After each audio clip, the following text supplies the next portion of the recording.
Monty Show, the truth in sports talk streaming. When you want unbiased opinions about your favorite team without the spin, all you have to do is find the Monty Show, streaming live and available 24 hours a day, 7 days a week on YouTube. And now, here's Monty. Hey, yo, man, how the heck are you? It is your favorite Fumigation squad, the Monty Show, presented by The Advocates, theadvocates.com, the best injury attorneys in the business. The Advocates, where you never pay a consultation fee. You never, ever pay anything up front. You never reach into your pocket. See, you don't pay the Advocates until they win your case. So in this beautiful weather, you're back on your motorcycle, you're back on your bicycles and your scooters. Bad things are going to happen. It's inevitable. And what you need to know is that it's not your fault that distracted driver hit you. You didn't deserve that, but you do deserve an advocate at theadvocates.com. The Monty Show live on Tuesday, May 9th, 2023. Should we share the elevator story now or later? Let's go later. We should get the people what they want. Okay. Jake had an incident in the elevator today. I had nothing to do with that. Mm-hmm. I want everybody to know that. Mm-hmm. We'll describe the elevator incident coming up later in the showgram. But of course, you just couldn't help yourself. We start the program as we always do with As the Pac-12 Turns. Program. And a lot of people talking this week about the fact that the Pac-12 is turning awfully slowly and may stop spinning altogether this week. And a lot of that is centered around Colorado. So we thought we would take today and tell you everything that we know about Colorado after reaching out to all of our sources around the conference and in the TV industry. It seems to be pretty status quo. It is true, and we were able to confirm through multiple sources that the Big 12 continues to speak with several members of the conference. We were able to confirm that Arizona and Colorado, along with Arizona State, have spoken recently to the Big 12, and that Arizona and Colorado seem to be the most passionate about making a move away from the Pac-12 to the Big 12. After speaking with people today, not one person told us that this was imminent or happening this week. And I know there's a lot of fanfare, around Colorado, and they were going to make an announcement today. I have not gotten that feeling from the people that I've spoken to. I can tell you that there's pretty much a unanimous belief amongst the people we speak to that Colorado would very much like to make a move to the Big 12 if the Pac-12 TV deal, which is set to be pretty well determined in the next, I would say, 10 days. If that deal is under $25 million, I believe that Colorado will instantly be the first one to go to the Big 12. Based on what I have heard, I believe Arizona would immediately follow, and where Arizona goes, Arizona State's not far behind. So you can see this rather significant domino effect. But I would also caution you in the hysteria. Yes, there is a Board of Regents meeting tomorrow at Arizona, but I am told it has absolutely nothing to do with the Big 12 or the Pac-12 TV deal. Hey, guys. I am told that they have administrative duty they have to handle in that meeting. I don't know what that is in detail, but I am told the meeting in Arizona tomorrow is not an emergency. We're leaving the conference meeting. Maybe it turns into that. I have no idea. But from what I understand, Arizona is not meeting tomorrow, the Board of Regents, to discuss Big 12 membership. They are strictly in session to discuss the administrative issues. And by the way, it also reminds you, if they were going to discuss leaving the Pac-12, they would have to take a vote in public, and they would have to have a discussion period. So it doesn't seem like that's what's on the agenda tomorrow. I think we all need to take a breath and let the TV situation work itself out. I still maintain that by the time the calendar flips to June 1st, we're going to have a much clearer picture. I have heard that repeatedly, and I don't think there's much of a reason, Jake, to change our opinion on that. Yeah, I just think that there's not a reason, there's not an initiative or any type of cause to change our opinion on everything that he just said. And I think that when you look at Colorado's situation, it's just like Arizona's situation. It's just like the rest of the Pac-12 situation, which is they need to know what the number on the TV deal is. And I really do feel like the hysteria with Colorado really stems from Dion and this whole thing about them, their long betting odds to win the college football playoff. And so it starts there, and then it bleeds into the TV deal, and then there's a Board of Regents meeting on this day or that day, and it just kind of snowballs. And so to me, I'm not saying certainly that it's some, nothing burger that they're having a meeting or that things are happening. But what I am saying is that when you look at meetings or setup or things that are on the schedule, you have to look at the facts. And he's exactly right. I mean, there's a certain process that has to play out to vote on whether you want to leave or whether you want to do this or do that. So if that process is not on the schedule, they're not voting to leave. That's just what it is. So to me, I just think, hysteria is the right word. At the same time, I've always maintained that the Pac-12 presidents and ADs and leadership can sit here and tell us that they're not running short on time, and I'm telling you that they've been running short on time for months. Like, ultimately, imagine if the Big 12 was in this situation with them. Like, if the Pac-12 and the Big 12 were competing for a TV deal, how much different this situation would be. But we don't have that situation because someone named Brett Yormark decided to get out to market early and get the job done. And that's why I think the Pac-12 is running out of time, because, you hear about, and we're going to talk a lot about Pat McAfee today, but you hear about Pat McAfee type things happening, like whether it's the WNBA, whether it's, the Phoenix Suns deal. There's so many examples now. Every time a TV deal gets done, your time is shortened. And I think the Pac-12 is rather resigned to that, at least publicly. Yeah, and I think one of the things that has become very clear as we have covered this story, and I don't even think there's any question, is that Colorado has significant interest in joining the Big 12. I don't think that's breaking news or surprise to anybody. From what we have heard repeatedly, and we've reported this over the last 10 days, I think we have a pretty good idea of where the Pac-12 TV deal is. And that is that I think it's $90 million a year for 5 years with ESPN, who's going to get the second or third best game in the conference every Saturday. And I think you are going to have to find a streamer of some sort. Now, what that ultimately turns into, I don't know.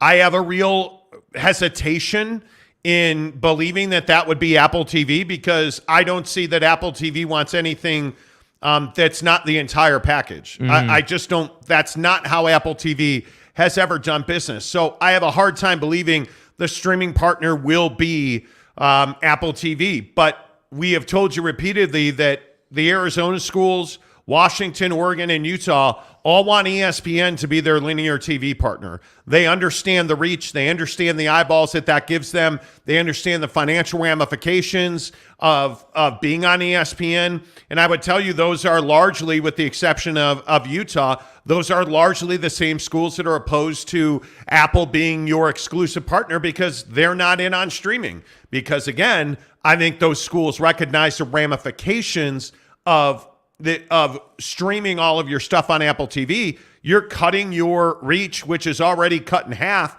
You're taking another quarter out of that. You're going to get a quarter of the reach of everybody else across the country. And that's just not a situation that is sustainable. So you're not going to be able to get a grant of rights on that. I think you're simply in a situation where hysteria rules the day, and you have to take yourself out of it. I do not believe for a second that Colorado is ready to jump to the Big 12 today. I don't. I do not believe for a second that, and I guess there was a report a couple of weeks ago that said the linear part of the TV deal was done. I have not heard that. And I talk to our sources at ESPN multiple times a week, and I have not one time heard that they have a deal done, or that they are, like there was a report that ESPN was completely out on the Pac-12. They're not. ESPN has said we're not going to move our financial number up. And if you watch this show on a regular basis, this is what we have reported for weeks and months now, that ESPN's at $90 million for 5 years, and they're not going to go beyond that. And so they know where they're at. So the idea that ESPN is out altogether is just simply not true. I think the Pac-12 wants far more than $90 million per school, $900 million a year. I think they want far more than that for their tier 1 rights. Now, are they going to get that? I would doubt that. I would seriously doubt that they would get anywhere near $300 million total. Seriously doubt they can get that number. My guess is that they're going to wind up around $200 million a year. With all due respect. In total compensation. And I think $9 million of that is going to come from ESPN. $9 million per school, I think is going to have to come from somewhere else. And I think you're really going to struggle to find a deal to get you past $20 million a year. Because if ESPN is in at $90 million and that's it, I just don't see how that makes you get to $30 million, $40 million.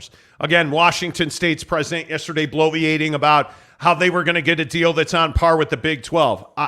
I would be shocked if that happened. It would be a stunning turn of events if the Pac-12 were able to come up anywhere near, I would say anywhere near $25 million.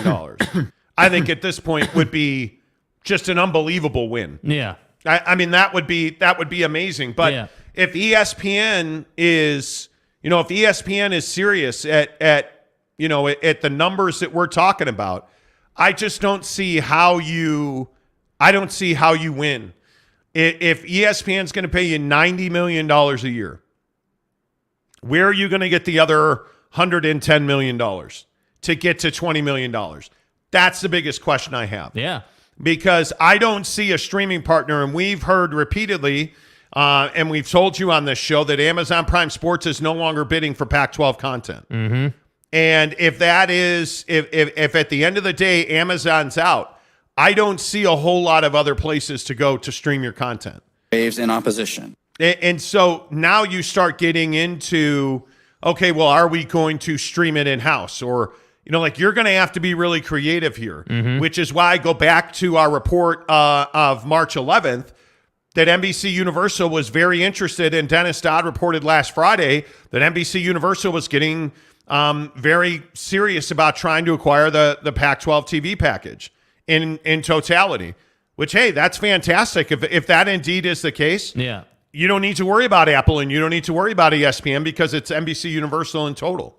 That's why I say reports that say the broadcast TV part of this deal is done, Jake, I'm just not buying that. Yeah, and I just think that there's too many X factors at play. I mean, I think that, if it was a situation where, it was very clear that, ESPN wanted to commit let's say, I don't know, $30 million a year per school or something, some great number, and everything was awesome. And it was just a matter of working out, how much was going to be on ESPN Plus, let's say, or how much of their content was going to be on stream. Okay, then I would feel a little more comfortable being like, yeah, the Pac-12's fine. Like they're just kind of trying to massage this, instead of 50-50 linear and stream, maybe it's 70-30 linear stream or whatever. Like if that was the situation, I would feel a lot better about this thing. But the problem is we know for a fact it's not even in dispute. It's not in question what ESPN's position is. It's not in question, what some of these schools' position is, because the fact is these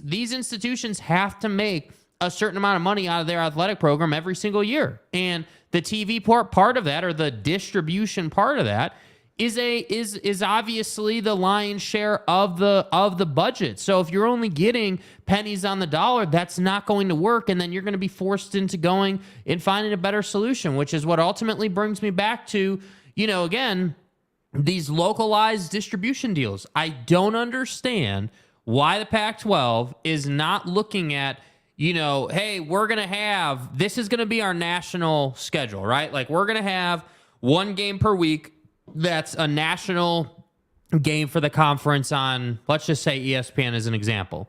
Okay, great. That's that one game. But then, at the localized level, if Stanford and Washington State are playing, then whoever the home team is in that situation that's a TV game for them or whatever. Like you can see how you can see how there's some structure there to balance one national game a week, and then what would it be? Four other localized games, and I just don't understand why you wouldn't go to that model, because it makes perfect sense given your situation. It makes perfect sense when you start to understand that, hey, yeah, we're probably not in a great place to get one of these beefy TV deals right now. And clearly, the folks over at Scripps Sports or, the CW, like these different more localized or what's called regional TV networks, clearly have a thirst for programming. Clearly. Go feed the beast. Go put a deal together and then work something out for one game a week at the national level. I just don't understand why you wouldn't do that. By the way, here is the agenda for tomorrow's meeting. Thanks to Lopes fan Gabe who sent it over.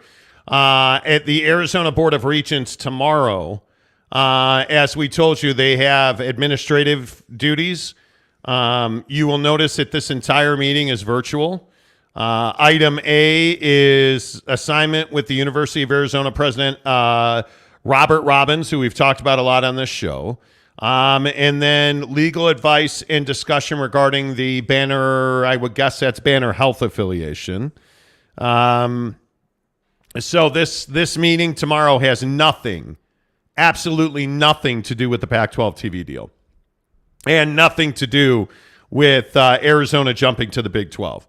So as we sit here, again, here we are on Tuesday, May 9th, and as the Pac-12 turns, I just will again tell you, I think Colorado is the story.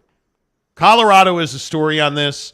The fact that you guys have not hit the like button yet is a huge story, I think, on this show. That we've had 1,000 people view the show already and only 47 likes is a little tragic, frankly. Yeah. And it hurts, especially when we're giving you free shots of Buckshot from Bucked Up Energy, the official energy provider of the Monty Show. I'm telling you guys, and I'll do a close-up on these. Whoa, hey now. Whoa. Take it easy with your Buckshot there. There it is. There's your Buckshot. This is a lovely, lovely little energy drink. High-powered energy shot, as they like to call it. You just twist the cap off. That's right. And this is watermelon. Cheers, friends. Down the hatch done. Long-lasting, all-day energy. And the thing that I love about Buckshot is that it really gives you mental clarity. Yes. It gives you a lift.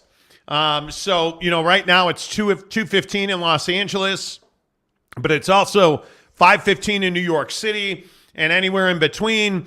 You're at that time of day where you might be dragging ass a little bit. If you had a Buckshot from Bucked Up Energy, you'd be able to get through your day just fine. That's right, T. And we want to give you 6 free samples in the description below. Click the link. It says 6 free samples of Buckshot. I'm telling you to get the watermelon. I love it. Jake, you're what are you, a Blood Raz guy? Blood Raz guy in Buckshot, man. It's really Blood good. Raz is red raspberry, by the way. Yes. I'm telling you that I like the blue Raz. There's really not a bad flavor. No. Rocket Pop's pretty good as well, but I'm a watermelon guy. I love them. They make a big difference. By the way, we also tell you a lot about the Pixie Pump. Still available at buckedup.com. Make sure you use the promo code Monty to get 20% at checkout. And if you live in the great state of Utah, go to any of their Bucked Up stores. Orem's a great store. I've been to Orem, South Jordan. We've been to Murray. But everywhere from Farmington Station all the way down to St. George, hook it up at the Bucked Up store. Tell them you heard about it on the Monty Show. Bucked Up, the official energy provider of the Monty Show. So again, if you're just tuning in, hit the like button. The news of the day really is Colorado has a lot. I would say significant interest are the words that were used to me in joining the Big 12. Because I think slowly and surely as you go across this conference, how's the golf over there? Are you enjoying what you're watching there? It is. Anyway, my point is, Jake, like constantly, you'll just see he'll be like, just watching TV. I got Sorry you to distract you from your soap operas. Yeah. Anyway, the point is that Colorado has significant interest and desire to join the Big 12. And I think what we're seeing is time goes on and these schools start picking up the pace here. I think people are starting to realize that $20 million is going to be a very good number if you're the Pac-12. If they get anything less than 25 million, our sources have told us they're going to lose the Arizonas. They're going to lose Colorado. And that's just a given. And I think at that point, they also lose Oregon State, because I was also again told yesterday that the Big 12 would like nothing more than to add Oregon State. And we've been telling you for a couple of months, it feels like now, hey, we've been hearing watch Oregon State. Hey, keep an eye on Oregon State, because they have brand new facilities. They win on the field. They bring a really passionate fan base. Like, they give you that fourth time zone, which is one of the interesting things about the Arizona schools in Colorado. The Arizona schools don't necessarily hand you the Pacific time zone, right? Because they're in that weird place in this country, because we like kids to farm with their families in the morning and at night, and sometimes they go to school too. But anyway, the point is, with daylight savings time, Arizona's not always in the Pacific time zone. Oregon State's in the Pacific time zone. So I think Oregon State is one of those schools that'll fly under the radar, but they're a P5. They give Brett Yormark his fourth time zone. It makes a lot of sense to add the Arizonas, especially if Utah's on the fence, which I'm told they are. If you can't get Utah, which is obviously one of the crown jewels of this conference, I would tell you Arizona's, Colorado, and Oregon State. And then I think, because I personally believe they add 6. If you're going to add, I think you add 6. And I think you add Gonzaga, and I think you're talking to San Diego State. Mm-hmm. That is what I have heard repeatedly. Gonzaga. And I think at the end of the day, that's what happens. I think you wind up adding Gonzaga, and I think you end up adding San Diego State, and I think you become the best basketball conference in the country, hands down, and there's no conversation at that point. But I also don't think this happens today. I'd actually be really stunned if it happened this week. I think before June 1st. That to me, I think schools are getting antsy. It is still remarkable to me that we saw, and Jake, I don't know what you think. It is still remarkable to me that we saw the president at Washington State essentially giving a news conference yesterday, talking about the media deal and making the unbelievable statement that Washington State owns the Pacific time zone. Media rights, where are we now? We've had really, really good conversations with major media outlets and recognizable ones. Everybody goes, oh yeah, I can click on the TV and watch that.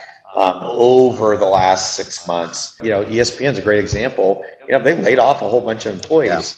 Yeah. If you said, when would be the worst time in the last 6 years to try and negotiate a media deal, probably the last 5 months is going to be pretty close to the worst. And so what's been happening is we've continued to have those conversations with recognizable major media outlets. They're very interested in the Pac-12.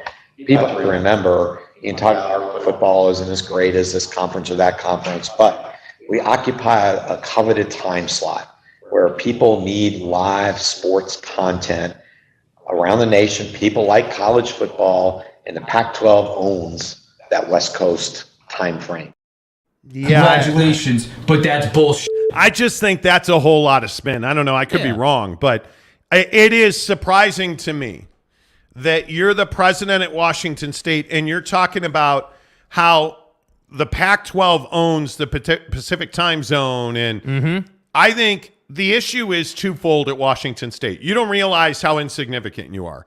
With all due respect to the Palouse. Washington State, when you make statements like the Pac-12 owns the Pacific time zone, the late window, you're crazy. USC owns the late window. And UCLA, to a lesser extent, owns the late window in the Pacific time zone, and they're in the Big Ten. So I think you have an issue here where I just don't think you understand who you are. And to be inferring that ESPN can't sign a deal because they're laying people off, well, it's awfully convenient that Andrew Marchand at the New York Post had a story today that ESPN and Pat McAfee are working on a deal. And I would remind you that Pat McAfee has a $120 million deal with FanDuel. Right. Reportedly. Right. That he is walking away from to shift priorities in his life. He just had a baby this week. He's actually not working this week. His show's still on, but he's not working this week. I'm somebody that watches the Pat McAfee show every day. And Pat's a guy that I think is shifting priorities in his life because now he's a family man. He works for himself. He's starting to figure out what we already know, that this is not the easiest gig in the world, and it takes a grind, right? So Pat's talking to a lot of people. He was photographed with Bob Iger a couple of weeks ago. And now Andrew Marchand at the New York Post, has a story where he's talking about that ESPN it could be a likely landing spot for Pat McAfee. Keep it real. And I'd have to believe that if you're Pat McAfee and you're going to ESPN, you're getting $150 million to do it. But wait, I thought ESPN was out of money. Well, that's what. And they could never be talking to Pat McAfee. That'd be a bad look because of all the layups. What are you talking about? This is what I mean about the Pac-12 and the presidents. Every time one of these dudes talks, there's some embarrassment factor to it. Yeah. You just had Washington State say ESPN said they want to sign a deal, but they can't because it'd be bad optics. And yet here we are. The next day, the preeminent media source in the country says Pat McAfee and ESPN are talking.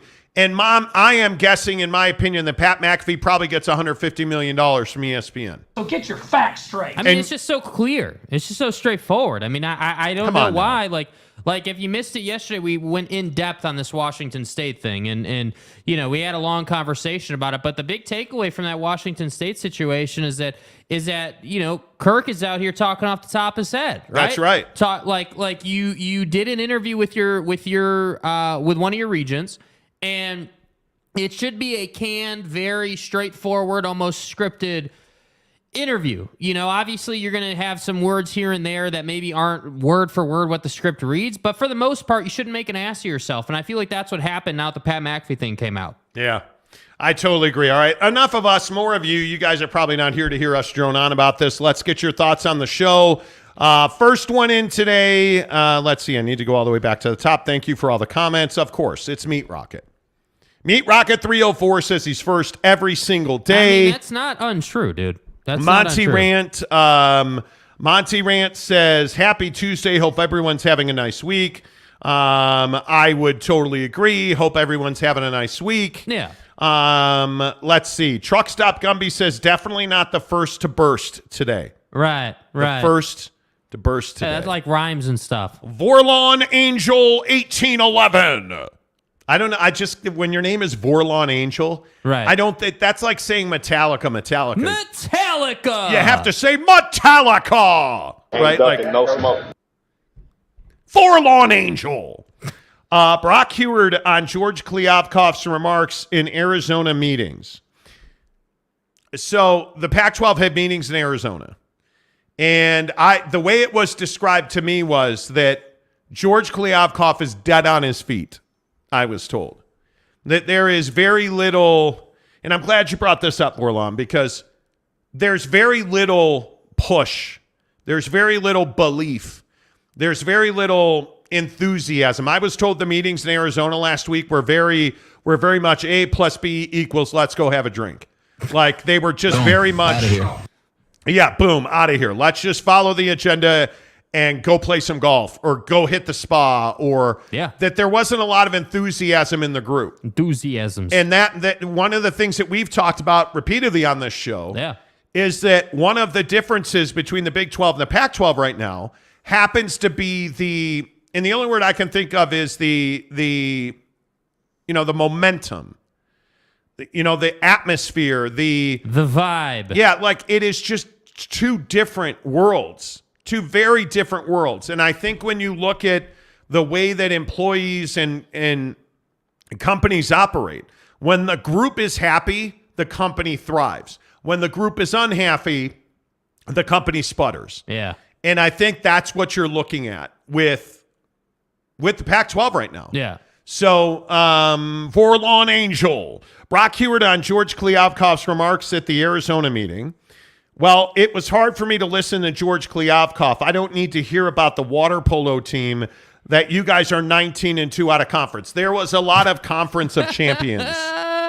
There was a lot of that. And I think this is one of the things that kills member morale and employee morale at the Pac-12 is George likes to bloviate. He likes to say, well, hey, the women's needlepoint team, they've won 17 precision sewing championships in a row. What are you talking about, man? Dude, they own the late night window on the West Coast. Hey, George, bro, by the Needlepoint. way, hey, have you seen the budget? Have you seen the revenue for the conference here, my man? Yeah. Did you know that the football TV deal, that pays for sewing practice, okay? So there's been a lot of that, though. There's been a lot of that exactly right there. Like George Kliavkoff, from what it's described to us, will be like, hey, the water polo team, 19-2 out of conference. And people are like, hey, that's great, but what about the TV deal? Any update on the TV deal, George? I can't hear you. But hey, congratulations, Conference of Champions. All right, next item. Okay, what color's the letterhead going to be this year? It's a soft person tendency. We'll take a yay or nay on pink. How's Cougar Red look these days? Right? Like, that's what it feels like to me. The Big Lubbock says Oregon State to the Big 12. Mm-hmm. I would agree with that. Brandon Butler says you can't handle the truth. I mean, it's true, man. I legitimately feel like there are people in the Pac-12 who just simply don't want to acknowledge the reality. And I think the oddball person in that is George Kliavkoff, because I think he's paid not to acknowledge reality. I agree. Aaron Wilson says 8 more pounds till MEPS. Let's go. Let's go, baby. Military training, essentially. Testing. You have to be in physical fitness there. Lucky the waist measurement limitations are in place for revisits. I don't know what that means. Reservists. Is that what that's supposed to mean? Probably. Okay. Aren't in place for reservists. Okay. Renee Roca wants to know if you're fat. Zesty says Monty joins the Big 12 as a hockey announcer. Fat? I would do it. Owen Lovell. What's up, Owen? Let's go. Every team to the Big 12. D-Rock Irish. First time watching the intro. Nicely done. Oh, thank you. Thank you. Appreciate that. Renee Roca also says, I went into MEPS like 20 pounds overweight for the Air Force. Dude, I appreciate everybody who serves our country. Thank you. Because I just think it's a calling, and I think it's very difficult. Gary, what's up, Gary? Merge with the ACC or the 12. I would rather have the 12. Okay. Raider Mark, so far I have counted 5 different Pac-10 presidents who have given 5 different reasons, excuses, in 5 different timelines, mixed messaging, but they are united. Right. And again, something we've talked about a lot on this show is that there's a lot of confusion because one president will say one thing and the next one will say the next thing. I mean, you have Taylor Robbins saying we have no interest and everybody just needs to let George do his job. And then lie detector test determined that was a lie. But then you have President Robbins in Arizona saying he's got great affinity for the Big 12. And he knows what the Big 12 number is. He's just waiting to see what the Pac-12 number is. Yeah.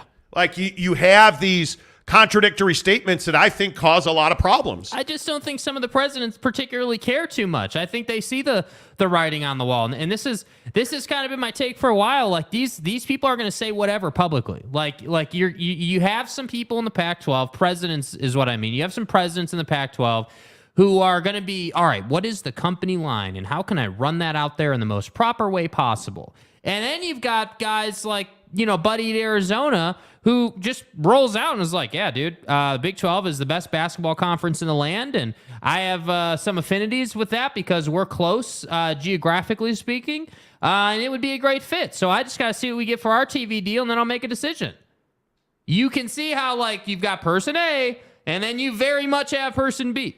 So to me, I just think that there's no bringing everyone together. There's no, center line that everyone can kind of come to and talk about their disagreements or their different perspectives like there is in the Big 12. Do you really think that all the members in the Big 12 all agree on every single item on the agenda? Do you really think that all the presidents are in perfect agreement with everything? Well, no, of course not. No, of course not. But Brett Yormark is the one thing that everybody agrees on. Brett Yormark's opinion is what everybody follows. It's that simple. Yeah, I think it is. I think it's very interesting. It's just my opinion. I just think there is no leadership. I just think there is no leadership whatsoever in the Pac-12 right now. Al Bundy says, I've been binging on Buckshot for a week. Dude, it's bomb. It is really good. It works really well, and I'm telling you, it is really, to me, it's a game-changing product. Jim Choi says, when is Costco going to start carrying Bucked Up? Certain business centers across the country already carry it. So it's just a matter of which ones. You can always get cases of Bucked Up energy drink. You can get them at Walmart or any Bucked Up store. Walmart.com will certainly have them. Keaton Critchlow, with taking Buckshot this late in the day, does it affect your ability to fall asleep? It does not at all. No, trust me, 8 o'clock comes real quick for your man. At all. And that's the thing I really like about the Buckshot. These little gems right here, you can get at buckedup.com. The thing I really like about them is that they're real easy. Yeah. It's not an energy drink. It's not a can of energy drink. The ingredients give you a nice lift mentally. You get clarity. And you, in my mind anyways, I think you don't get that buzz or that shake that you're always trying to deal with when you're taking a high stimulant supplement, right? So that's the thing about Bucked Up that you really feel good about, is that you're getting really clean ingredients and it is clean, long-lasting energy. And yeah, I have no trouble falling asleep. Trust me, I got phenomenal 6 hours and 45 minutes of sleep last night. So yeah, I totally agree with Jake that it is not an issue. How many calories are the Buckies? The Buckies. I think they're 100 calories. Let's see. I have to look through I'm old, you guys. I am old. I have to look. The label says that they are one container. It does not give you a calorie. It says one shot, container 1, 2 ounces, which means it is not a significant source of calories. Because it's not like they're full of sugar. That's the other thing you have to remember is these are clean, so they're not full of sugar. Yeah. Just keep that in mind. Yeah. So that would be that I think is a big difference. Travis Bird says, I'm seeing high up Bucked on Friday. Okay. Raider Mark says, I drank 2 Bucked Up Miamis and man, I'm still hyped till well past midnight. But it depends. So the black can is 300 millis of caffeine, and the white can is low stim. Yeah. That's 100. Yeah, Mrs. Monty's a big low stim person, and I know we have a lot of low stim folks out there. Aaron Wilson, Utah doesn't deserve the Monty Show. Move it to Texas. Texas. Well, we are kind of a national show. We don't really... I mean, there may or may not be a Texas trip coming up. It's funny you bring up Texas, but, I mean, we're going. We can say we're going. How many people are in Dallas that listen to this show? How many Dallas folks do we have? Specifically, there may or may not be some building in Arlington that we're going to. Where Jerry kills skeeters. Yeah. Circumcises skeeters. Yeah, Big 12 Media Day. Yeah. Is July 13th and 14th, I believe, or 12th and 13th. And it is at our AT&T Stadium. So we will be there in Dallas. So, we could all hang out and play golf or something. Golf. Luis Oliviero, we have reached at the end of the business day in the East, and the hugs still stand for the moment. And hugs, Bob Huggins, correct? Correct. I agree with that. Travis, CU problem getting Houston, Rob Allron. Okay. Oh, you mean Alton McCaskill. Yeah, we'll see about that. Monty's show is big in Dallas-Fort Worth. We appreciate that. David Sebesta, what's up, David? Good to see you. The Pac-12, 10 schools, 10 presidents, 47 stories. Isn't that the truth, though? On point, bro. And it's a huge mistake, in my opinion. Huge mistake. Bob Holsey, what's up? The Pac has more stories than the millions being offered. Seriously. Yeah, and I think, the funny thing is, you would think they'd recognize that. That's where I don't understand. When we talk about, hey, George Kliavkoff doesn't have permission to speak to the media. Okay, that's just a general understanding you have. But is George Kliavkoff not at all experienced in media relations? Can he not advise these guys hey, I know that you don't want me talking, but we probably shouldn't be talking too much as a conference. And if we do talk, it should be one person. And by the way, it shouldn't be in an awkward conference room on a Zoom call that cuts out every 5 seconds. Totally agree. By the way, not to be distracted. Yeah. But Jake has on the women's collegiate golf tournament, and now I understand why he's watching golf. Oh, yeah, dude. I turned my head for 10 seconds, and there is some lady wearing tailored golf shorts. How dare you? I'm so bricked up right now. Just saying. Tanner Plummer, the Pac-12 are as united as America is right now. Well, let's not get carried away because that'd be pretty splintered. But speaking of our good friend Tanner Plummer, don't forget we're taking you to RSL and NYFC at America First Field on June 10th to hang out in the Zag Club. It is going to be amazing. You guys, the Zag Club, if you have not seen it, is truly remarkable. It is a great space. It is a lovely, lovely place. To watch a soccer match. Soccer. We are taking you. We are giving you parking. We are giving you VIP entry. We are giving you a pregame on-field experience with RSL. Keep it real. And then during the game, you get seats that look like that. And Whoa. that's in the club. That is in the Zag Club, where you get a gourmet buffet, all the food and drink you can eat or drink, except alcohol. And then you get to hang out with us, and we get to watch a match between NYFC and RSL on June 10th at America First Field. It is going to be amazing. And all you have to do to enter, to win a spot, is what Riley O'Brien, the great Riley O'Brien, Yes. the best RV salesman in the business. Yes. He went and got new tires at Big O Tires and American Fork with our guy Ryan. Walked in and said, "Hey, Ryan, heard about you on the Monty Show. I need a set." And then you know what else Riley O'Brien did? He brought a friend who needed tires as well. Boom. So Riley's got 2 tickets to see RSL Boom. and NYFC with the Monty Show. It really is. He's in, guaranteed, done. That's 2 less chances for you to get in. Now, what that means is we're down to 8 spots. Yep. We are down to 8 spots left. So go get an oil change. Go get an alignment. Go get a tune-up. Anything you need fixed on your car. Do you have a check engine light? Is your car running a little hot? Have you gotten an AC system tune-up going into summer? Oh, you haven't? Big O Tires and American Fork. You need tires, rotation. You need air in your tires. You need whatever going wrong with your car. Big O Tires and American Fork. Make sure you tell them you heard about it on the Monty Show. The next 8 people who go in there and get an oil change, let's say, you're guaranteed a spot Yes. at RSL and NYFC. Oh, by the way, if you don't want to spend money, okay, I totally understand that. Times are tough for some. Find Big O Tires and American Fork. I don't know, find them on Twitter. Big O AF8. Tell them, hey, we heard about you on the Monty Show. Boom, you're registered to win. I'm telling you, it's not that hard. No, it's not. It is not that hard, and we are only adding to this promotion. So trust me, there's going to be some great merchandise. The 10 people who go with us are going to get a commemorative T-shirt. It's going to be an event. Trust me, it is going to be an event. The Monty Show with you at RSL versus NYFC coming up on June 10th, thanks to our friends at Big O Tires and American Fork. That is going to be a great time. Yes. Zesty's Retro and Games. What happened to the other 6 if 4 leave? Well, ask the Big 12. Because the Big 12's been down this road before, and I think this is something really critical to remember. The Big 12 has lost Missouri, Texas A&M, Oklahoma, Texas. Everybody said the Big 12 is dead. Last time I checked, the Big 12's not dead. You can sustain yourself, but you have to act pragmatically. And here's the question that I have for the Pac-12. If you lose, let's just say you lose 2 teams. Let's say somehow, some way, you just lost Arizona and Colorado.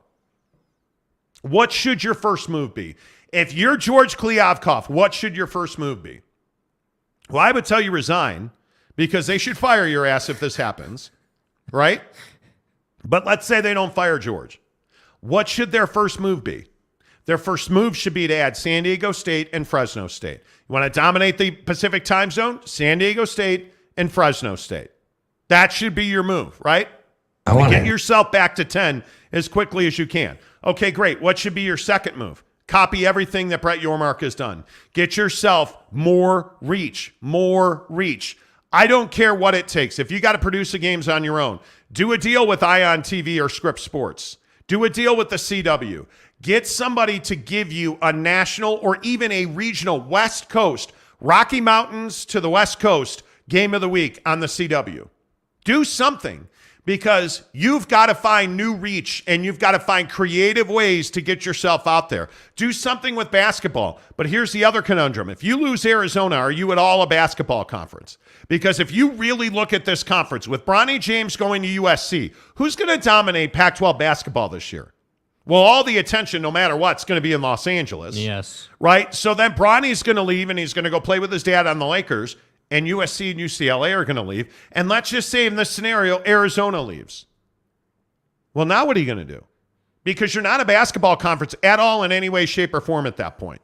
I think that's the biggest issue facing the Pac-12, Jake, is that you don't have a presence in basketball without Arizona. Yeah, and I think that, the conference, like basketball's become a lot more valuable, and for the last several months, ever since Brett said it at their basketball tournament, talking about monetizing basketball, like that point he made was spot on, because I just feel like, yeah, football is going to be your workhorse, right? It's going to be your honey hole, as they say. It's going to make you all the money it can make you, but ultimately one sport has a cap. And so in the guise or the effort or the thought process of, hey, we need to make as much money as possible, not to say that the Big 12 is doing poorly, but hey, we want to make as much as we can, because 10 years from now, if we find ourselves in a bad spot, we want to at least have some pad here at a minimum. That's right. Like, hey, basketball's got to generate, and if basketball can generate, then hey, maybe we can get a combine deal that way, or get all these other things, all these other ideas. So I agree. If I'm the Pac-12, like, I'm just trying to copy what Brett did. He gave you the blueprint. Now just go and do that thing. It's not that hard. Bo Cron says Jerry World is in Tarrant County. That's Fort Worth territory, not Dallas. Come on, man. Are we really going to argue about what part of the Metroplex? Okay, guys, we're going to be in Tarrant County and Fort Worth. So if you're in Dallas, fuck off. Only Tarrant County, only Fort Worth. That's it. That's all the people we want to see, okay? All right, cool. See you, bro. We're on to Cincinnati. Really? So if you're, okay, let me get this right. Hey, guys, we're coming to the Dallas, Fort Worth, Tarrant County area. So, hey, if you're in the Dallas Metroplex, I know you got to hop on a flight, because it's a flight from Dallas to Fort Worth, right? Ask J.R. Ewing. Guy, what are you doing? What are you doing? Seriously, what are you doing? Jet Wayman, the Towel King of Utah. What's up, y'all? Jet? Good to see you. John Evans says Triple D. Salty Drunk. Yes? Jet, bro, you're not going to want to be here about 5 o'clock, man. Is this thing on? Ain't ducking, no smoke. Hey, is this thing on? I told you to bet the Lakers last night. Hey, did you guys bet the Lakers? Question. Oh, you didn't? Okay, cool. Good to see you guys. All right. I'll be over here in Beverly Hills. Boom. Out of here. You guys enjoy the coast. All right. Can't back down. Two players play, man. You know what I'm saying, Jet? I have no idea what I'm talking about. Salty Drunk says, good job on your NBA predictions yesterday, Tanner. What about me? 2 for 2. Are you kidding me? Do you view this season as a failure? Bless up, Steph. This guy. I was the only one. For somebody. I'm not filling it. This is my fucking show. I'm not filling it for anybody. I nailed it. Where's my love? Are you kidding me? The lie detector test determined that was a lie. Stop. Bob Holsey, get your mind out of the gutter, okay? Aaron Wilson says you guys are watching Butts and Putts. I'm married. I mean, honestly, it's almost as if the TV is off in my world, because I'm married to the most beautiful woman in the world. Hot, sexy. You gotta be fucking kidding me. No, I'm not. Justin. That's one of my favorite drops, and I hope you got. We debated whether you guys would understand what that drop is. You gotta be fucking kidding me. That's Justin Thomas missing a putt. Lewis says, why would the Big 12 add Oregon State? That would be idiotic. No, sir, it would not. But Jake, he's going to inform us clearly on how Filling in idiotic. for somebody. So let me ask you something. Why would the Big 12 add Oregon State? Well, let's see. Let thou, Uncle Montith, count thine ways. Please retort, please. Oh, do retort. Number one, they're a P5 program. So that automatically puts them ahead of San Diego State and ahead of Fresno State. Okay, there's one reason. By the way, that's not a good reason. Who else is available in the Pacific time zone to the Big 12? Now, you understand. And look, Oliviero, I love you, dude. Thanks for being a member of the show. But you understand where the Pacific time zone is. That'd be pretty much the state of California, Washington, and Oregon. Okay? So Washington, Oregon, California. Is Washington or Oregon available to the Big 12? No. Stanford and Cal? Yes. You Probably think, not, though. I don't think they're available to the Big 12. I think they're a better fit in the Big 10, but I think they're available. I think they're open to a conversation. No, I totally disagree. Okay. I think that they would join the Big 10, period. And I think the Big 10's more interested in Stanford and Cal than they are Washington and Oregon. I know that's crazy. The first time I heard it, I was like, God damn, boy. Mm-hmm. And then I was like, yeah, that makes a lot of sense, actually. Mm-hmm. So who's that leave? Oh, that's right. That leaves Oregon State. I like Gonzaga. What has Brett Yormark said? What's his priority? I like Gonzaga. He wants to add a Pacific time zone, the fourth time zone, because he's already got the Eastern time zone. He's already got the Midwest, Central. He's already got Mountain, BYU. He needs a Pacific time zone. So, just saying. How is it not a good ad? How does it not make sense? How do so 2 + 2 equals Oregon 81. State. Exactly. Oregon State. That's all I'm saying. That's all I'm saying. Cougar Tracks. Is there a TV in there for Jake to watch? Oh, there is. There is. There's a beautiful Samsung 50-inch TV hanging on the wall. Mm-hmm. Mike Rochburn. Mike Rochburns. I want. Hiscock. You know. I've heard that about you. Hiscock. You know. Zesties, Retro, and Games. What is actually happening in the ACC right now? Any smoke? No. Because I think the opportunity for the ACC exists only if the Pac-12 collapses. Ain't ducking no smoke. But I'm telling you that's not really an option. I think that's a huge mistake. If it were me and I were running the ACC and ESPN and others, I would be trying to get the ACC to morph into something else. I would probably want Florida State and already crowned Clemson into the SEC. Mm-hmm. And I would probably try to divide that up because the ACC's real value, in my opinion, is their basketball brand. I don't believe, and I've said this before, I'll say it again, I don't believe the ACC is a football conference. I truly don't. Outside of Florida State and already crowned Clemson. In God's name, image, and likeness.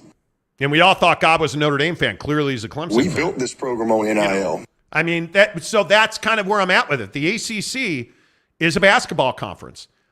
But the oddity there is Clemson and Florida State. Now, Florida State's played decent basketball on a longer line. Right.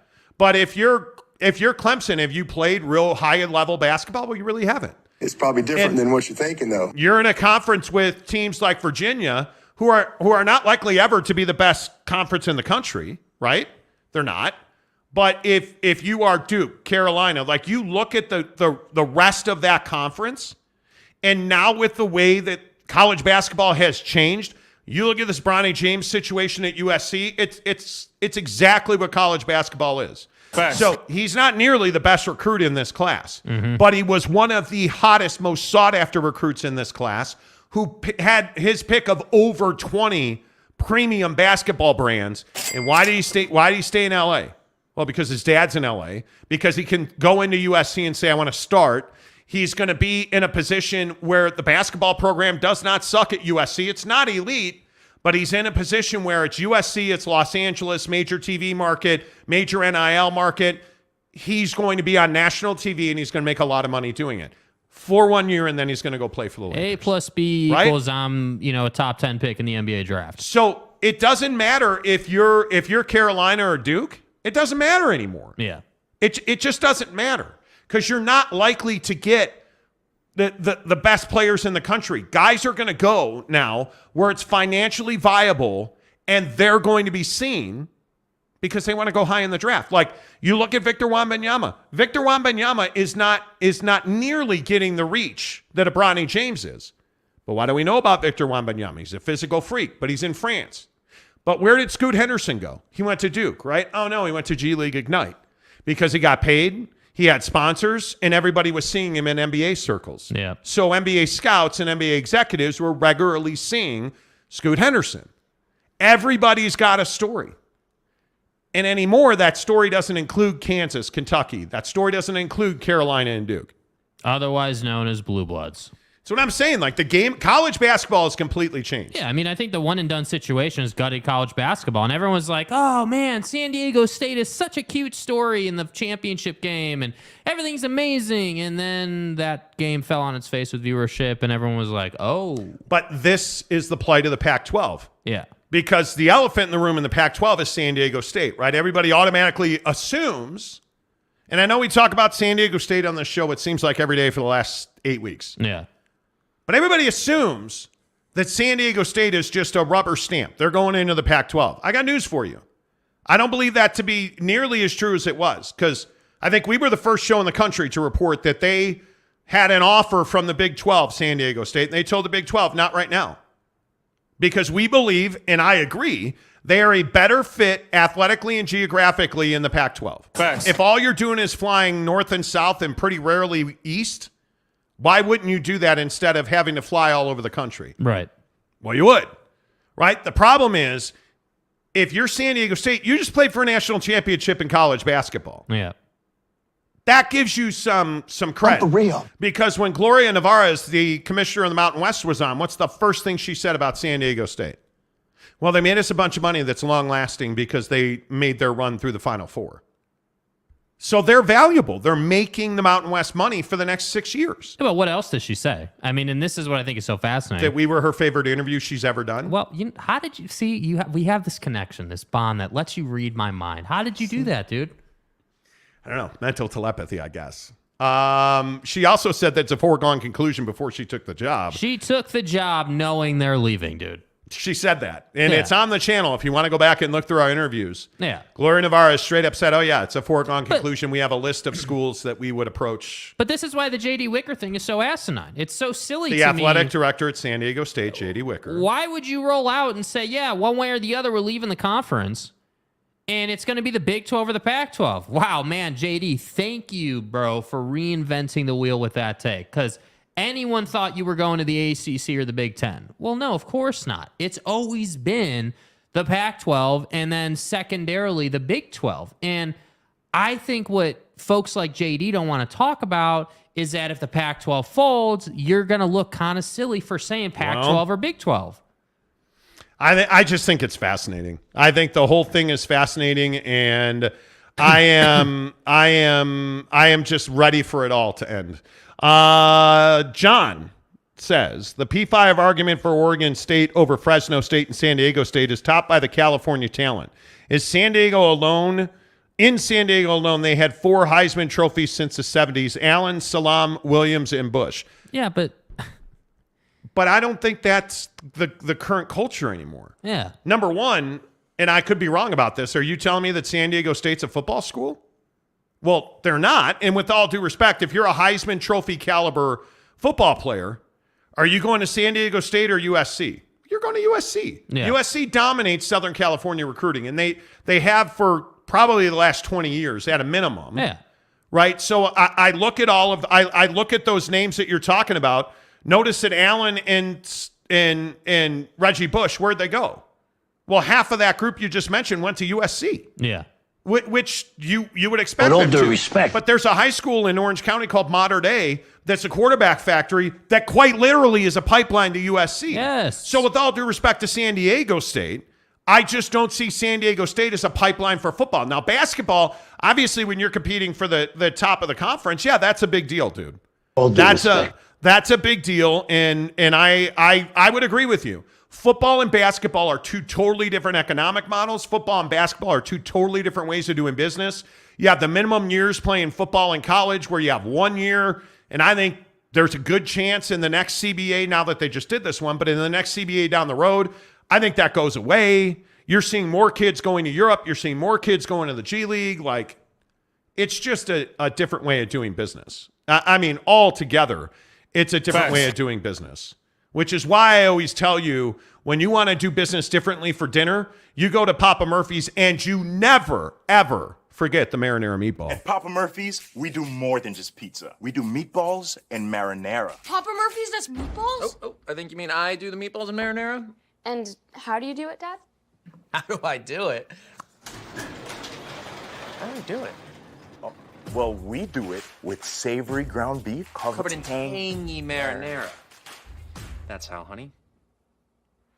At Papa Murphy's, we make great pizza. And don't forget the meatballs. Order now at papamurphys.com. Papa Murphy's Pizza. Make sure you use the promo code Monty25. And the best way to do that, download the Papa Murphy's mobile app. I tell you all the time, it's super easy. Download the mobile app. You can order it at like 7 in the morning for 4 o'clock pickup in the afternoon. You'll walk in the door at your local Papa Murphy's, which, by the way, is a small business owned by entrepreneurs that live in our community, support small business. You walk in the front door at Papa Murphy's Pizza, and it's on the to-go rack. You're going to get a wave, hey, thanks, and you're out the door. And you've got your pizza, which, by the way, the rule on the show, you know this, traditional crust, barbecue sauce. Then you pile all that stuff on top that includes pineapple, marinara meatball, take and bake chocolate chip cookie, and you use the promo code Monty25. Friends, I mean, look, I can only lead you to the pizza. I can't make you eat it. You know what I'm saying? Mm-hmm. I do, precisely. Okay, I feel better about my life. Excellent. Excellent. The Monty Show is always presented by our good friends at The Advocates, theadvocates.com, the best injury attorneys in the business. If you're here in the great state of Utah, make sure you check them out at utahadvocates.com or theadvocates.com, where you can chat with an attorney live online 24 hours a day for free, which is where you can talk to Eric Jenkins. Monty, let me tell you something. I was excited to be on the show until just a few seconds ago. I mean, I saw that Papa Murphy's ad. I was like, I know what I'm doing for dinner. Barbecue sauce. Hold on now.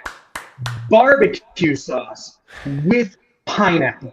What? You should probably get yourself an attorney because I'm coming for you, dude. What kind of a monster am I speaking to right now? How dare I was not, but listen, I was not a barbecue sauce guy until I was, right? And then I tried it, and it's game changing. And you get the app, and there's this little button in the app that says herb mix. Oh my God. Now you're just like, you're up here. You're your kid's favorite dad. You're your wife's favorite boyfriend. Like it's on like Donkey Kong. I am pretty sure what you're describing is illegal, first of all. That combination of sauces and fruit on any kind of pizza it violates the Hague, frankly. You should be charged for a war crime for what you've been putting in your body. Dude, do you see how good my guy here is at arguing? This is what we're talking about with the advocates, man. Well, look, this is a guy who went to BYU Law, graduated with honors. He was named one of the legal elites by the Utah Business Magazine. Like you're a big deal. So I hesitate to debate you because I have to believe at some point in your life you were on the debate team. Absolutely. I'm for real. See, so you're right. Congratulations. No, I'm kidding. You promised me order it, but you have to try barbecue sauce just one time. And if it's terrible, hey, you never go back. Next time you convince me. Next time we'll have this conversation. But if it's as horrible as it sounds, I am coming after you. Well, I promise you it will not be. Nothing at Papa Murphy's is horrible, but the barbecue sauce on the traditional crust, creme de la creme. Are you a sausage or pepperoni guy? Oh, pepperoni, 100%. Although I am down with the sausage. That sounded weird, didn't it? Okay, this is the deal breaker. This is the deal breaker, though. Are you an olive guy? Oh, boy. 100%. Oh, wow. Yeah. Yeah, we should just move on to chicken sandwiches because you and I are never going to see eye to eye. We'll never see eye to eye on pizza. I'm telling you that right now. Eric Jenkins with the Advocates joins the show. By the way, I know that you are a passionate sports fan, so there's two things I want to ask you about. As a BYU, are you a BYU fan? You went to BYU and BYU Law. Does that make you a BYU fan? Absolutely. I mean, I don't think you can leave after having spent that much time and that much money at the school without being a fan. Yeah, that's an honor code violation to do that. But hey, you're not there anymore. I mean, what's the matter? You can't drink coffee, and you have to leave as a BYU fan. Those are the two rules. This is very true. Do you believe that the Pac-12 will survive? You know, I think it may survive in some form. I don't know. That's a great question. I mean, it's in such disarray right now. And the TV issues are just so incredibly bizarre, aren't they? I mean, we were talking about, it was Kirk Schultz. Was it yesterday, the day before? Yeah, Washington State president, yep. I mean, what was it that he said? That they've been talking to broadcasters and tech companies, and they were ready to sign. Pac-12 was ready to sign, but the optics were bad. Because tech companies are laying off. And he was talking about ESPN, because at the end of that bite, right, he's like ESPN and the Pac-12, and, the optics were bad. And then today, Andrew Marchand, the leading media reporter in this country from the New York Post, reports that Pat McAfee is on the verge of a massive mega deal with ESPN, which would have to be at least $150 million, because he's making $120 at FanDuel, Pat McAfee. It does. The narrative is bad in the Pac-12. Well, it's just so bizarre, right? Who's going to say, if we're talking about ESPN and, we laid some people off, but what really infuriated everyone was they signed a contract with the Pac-12, right? That makes no sense. Right. Okay, so what's worse, the optics for ESPN and the Pac-12 or Tiger Woods using a lawyer to break up with his girlfriend? Here's the thing, and did you guys talk about the story earlier? I'm sorry, I was with the client. Not today. We're going to. It's going to be in the 5 o'clock hour today. We will talk about it. Okay. Well, do you mind if we start right now? Do you mind if I give some background here? Okay. So this is from the AP.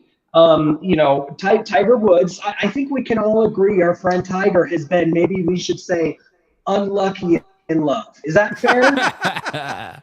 Yeah, unlucky. Let's leave it at that word. He's not exactly America's favorite boyfriend. Let's also say that. That is for sure. And so right now he's litigating with his ex-girlfriend Erica Herman, and just a few days ago she filed some additional briefing in a suit against him, where she alleged, and I'll just read this again from the AP. Herman, in court documents filed late Friday, also accused Woods of having his lawyer break up with her in an airport after falsely telling her they were going on a weekend trip. So there are a couple of levels here, Monty, that I want to work through with you. Number one is the breakup with the girlfriend through a lawyer, right? Yeah.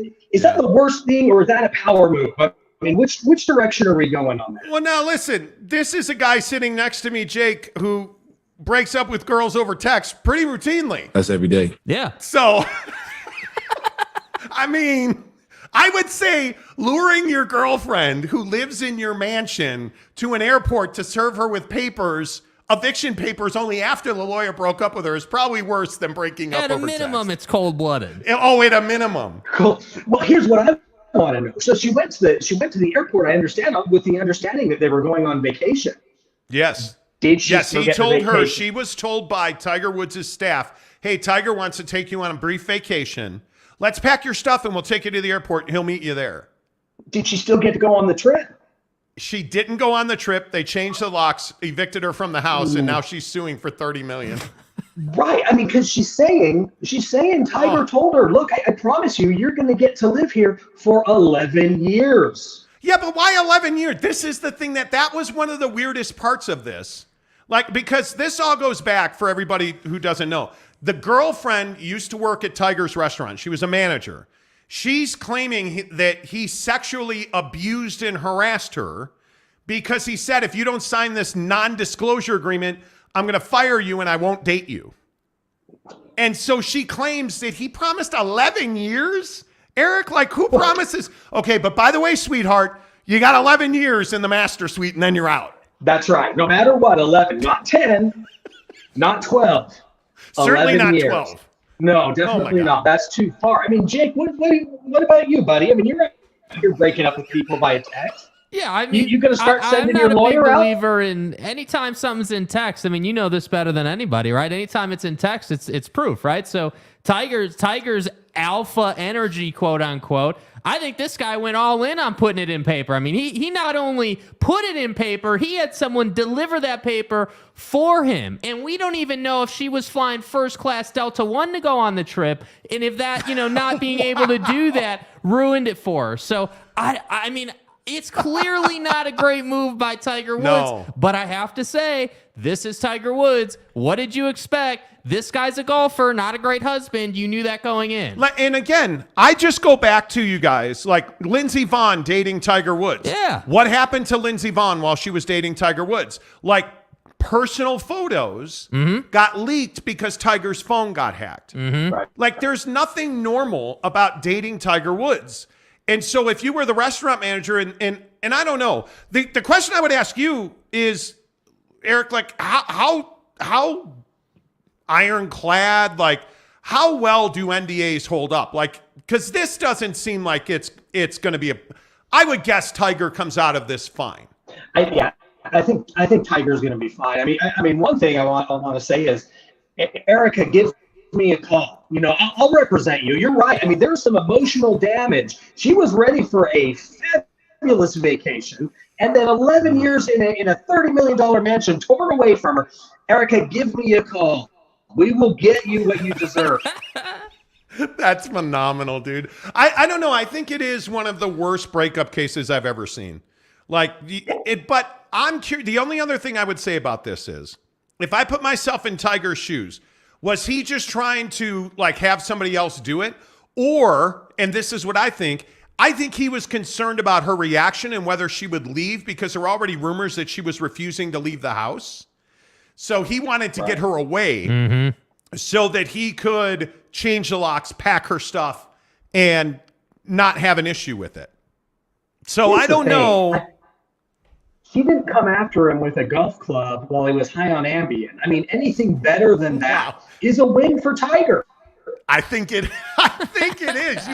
That is cold-blooded. I Remember, feel like he Elin learned from Woods, that. Tiger's ex-wife, the golf club and the Perkins waitress. And Dude, this is a more efficient Tiger Woods right now. He learned from that experience. See? Did you just say a more efficient Tiger Woods? I mean, whether we're talking about the chipping game or the breakup game, guys getting more efficient, man. Wow. Okay. The Advocates, theadvocates.com, UtahAdvocates.com. Eric, in all seriousness, the one of the questions that comes to my mind when I think about your credentials is, and I do say this every day on the show, like, you guys, and I've known Matt Driggs for over 10 years. He supported my show at K-Fan. Like, we talk about local businesses and supporting local businesses, but really high quality, really educated, experienced attorneys, because you guys have to be that, I think, to be the best in the business, as I believe you guys are, because you haven't seen, like, there's really, what am I trying to say? Very few cases that could come to you that you guys don't have experience in. Like, you're an injury attorney, but you're also a workman's comp attorney. So you guys have a real depth of experience in your firm. Absolutely. I mean, the lawyers at this firm are as good as you will get in Utah and really anywhere in the country. I mean, we are very, very good at what we do. And if you need a great lawyer, the Advocates is the place to be. Yeah, and why why the chat for free online thing? Because I think that is a really smart tool, because I think a lot of people have some, hesitation about, sometimes people don't want to be that guy or be litigious. And if you're able to talk to an attorney for free, because at the Advocates, you don't pay until the Advocates win your case. Why did you guys implement that tool, and how valuable of a resource is it for your clients? I think it's hugely valuable. Monty, a lot of times people are like, I don't know about this whole litigation thing. I don't know about getting an attorney. I mean, even when we say, you don't pay anything unless you win, you don't pay anything for a consultation, even just coming in can be a little intense. But being able to get there on the website, talk to a lawyer, and by the way, that lawyer you're talking to is live, and he is a lawyer. I mean, he's there chatting with you on the other side. I've done it myself. It gives you the opportunity, without having to really get into that level of intensity that you may be uncomfortable with. Talk to the lawyer online, take a few minutes, He'll let you know whether or not he thinks your case has merit, and then we can go from there. But it is a very low risk, very low effort opportunity for you to kind of look into what your options are at the very least. Yeah, and again, before I let you go, the last thing, I don't mean to talk your ear off, but the last thing I always say is you quite literally have nothing to lose, especially like I think workman's comp is one of the most difficult fields to navigate for somebody that's been injured at work, especially if that's a serious injury. Like you're not thinking about all of the things that your advocate, somebody that's fighting for you, can think clearly through. If you've been in a serious accident, like look at this beautiful weather we're having in the great state of Utah this week. Now that the rain's gone away, like there are scooters, bicycles, motorcyclists out there that are in real peril. So why is it important that when you get into an accident, and heavens forbid, like that you're seriously injured, but when you are, why do you need somebody to fight for you? Well, it's incredibly complex. And when you're injured, either at work or away from work, you end up dealing with an insurance company. And that insurance company does not have your best interests in mind. And they have a whole raft of lawyers who are busy doing everything they can to keep as much money as they can. It turns out that being an insurance company, they don't make a lot of money by paying out fair settlements. So you need someone who has that experience. I mean, the difficulty is for so many times when you're injured, it's the first time it's happened. You don't know what to do. And there are so many pitfalls you need to look out for. And the folks here at the Advocates, we've done this, we're experts at it, and we'll get you the best settlement every single time. Yep, that's right. There's a real value in this world in being informed and being educated and having somebody that can fight for you so you can get back to the best version of yourself. That's why you go to the Advocates. UtahAdvocates.com, theadvocates.com. But only if you eat olives and pepperoni on pizza, apparently. Look, we'll take anyone, even monsters like Monty will put this poison together. Now, one area I am thinking about moving into is maybe doing breakups. So Jake, next time you need to break up with a girlfriend, don't do the text. Give me a call. I'll help you out. I will do that. I will do that. Oh, that's phenomenal. Have you wanted to go to the airport recently, Eric? So, well, let's head out there. Something's been pulling me to the Delta terminal. Yeah. Awesome. Eric Jenkins, the Advocates, theadvocates.com. Eric, let's not wait too long until we do this again, man. Good to see you. Thanks, gentlemen. Take care.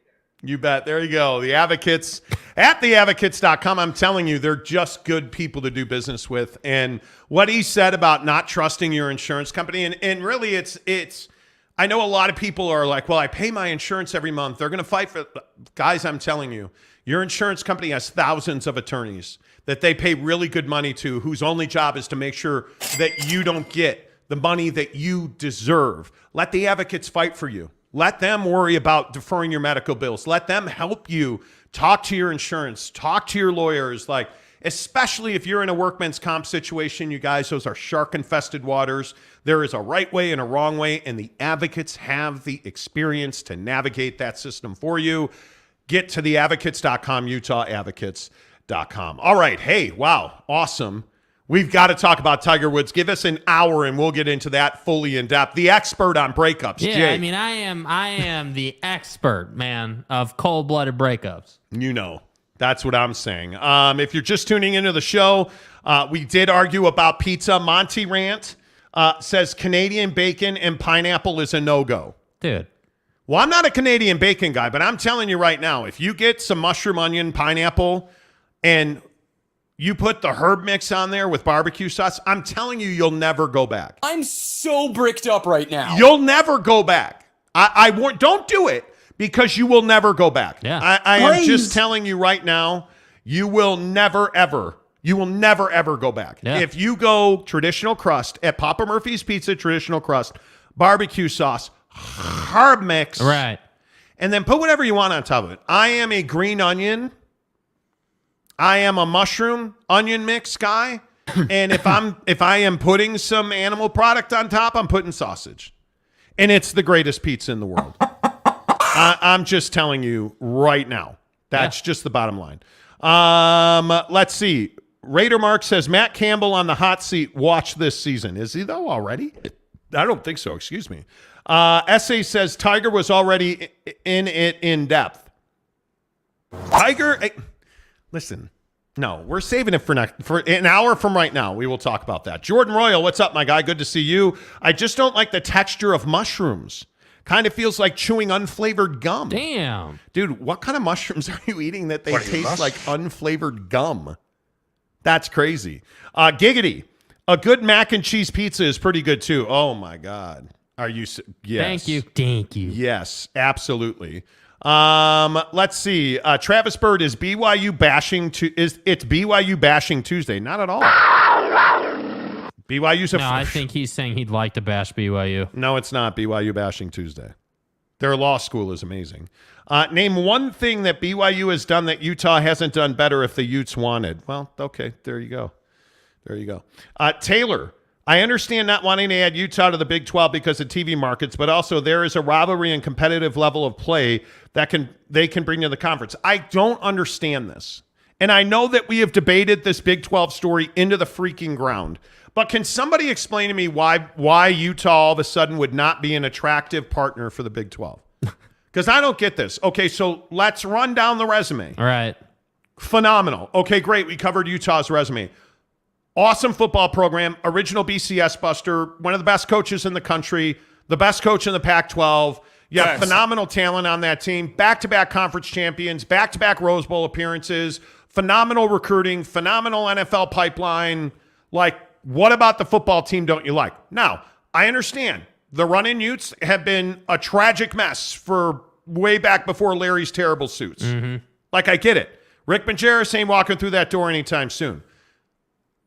But if you look at Olympic sports, Utah is superior to just about it, whether it's gymnastics, whether it is baseball, softball. The women's Utah softball team just threw a no-hitter at Oregon over the weekend. Yep.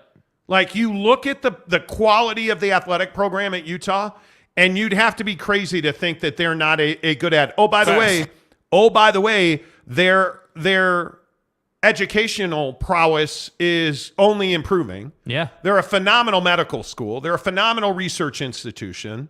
So, like, what is the negative on Utah? You don't like their fans? You don't like it that, Ute fans poured beer on Max Hall's mom? Get over it. You and I both know. Here's the simple truth. And and maybe I'm just talking to our friends in Utah. I don't know. But here's the simple truth. If Utah doesn't get into the Big 12, we lose BYU and Utah for a significant number of years, maybe decades. Mm-hmm. And that's a tragedy because BYU and Utah should play every single year. And in today's college football landscape, that is very difficult to do. And I understand why, because you have to have control of your non-con schedule. And you can't tell me that BYU and Utah is good for each other if they're not in the same conference. Facts. It's just not. Yeah, it's not. So again, somebody make me a viable, legitimate argument as to why Utah doesn't belong in the Big 12. Yeah. No, I'm with you. And 100%. you better be ready to fight, because I'm ready to fight on it. That's crazy. Raider Mark, Farmageddon is a great rivalry game name. It would be. I wouldn't disagree with you. Yeah. They can't win out of conference games. So you're saying that Utah can't win out of conference games because they went to Florida last year and lost. And they do not have a great out-of-conference record. So that'll never improve. Just write it off. Utah, hey, Coach Witt. Hey, it's Monty from the Monty Show calling you. Hey, Coach. Just want you to know I'm going to leave you a voicemail here, Coach. Voicemail. Sound effect, please. Okay. Hello, we are not available now. Please leave your name and phone number after the beep. We will return your call. Hey, Coach Witt, it's Monty over here at the Monty Showroom. Just wanted to let you know that you're never going to join the Big 12 because you guys never win non-conference games. So let's just stop scheduling the non-conferences. If you guys could play Wyoming and Waxahachie Ambulance Repair Institute, that'd be great. All right, Coach. All right. Light the U. Okay, have a good day. All right. Monty at the Monty Showroom. Okay, bye. Okay, there. Now Utah knows. I left him a voicemail. Dave's in opposition. You heard it, right? You heard it. There you go. Just never play another. Renee, stop it. Stop it. Let's see. Jeremy Callahan. Adding Utah would be a good add and all, but they're basically like adding TCU with horrible men's hoops. I think Utah will turn their basketball program around. There's too much money to be lost not to do it. Not to do it. Gary, Utah belongs in the Big. I don't know about that. Is Utah fit in the Big Ten? I don't think it's as beneficial as the Big 12 for Utah right now. I really don't think it is. I don't think so either. Kurt Myers, 365 reported that Utah uninvited themselves to the Big 12. Well, you don't. Okay, you don't uninvite yourself, dude. That's not how it works. God.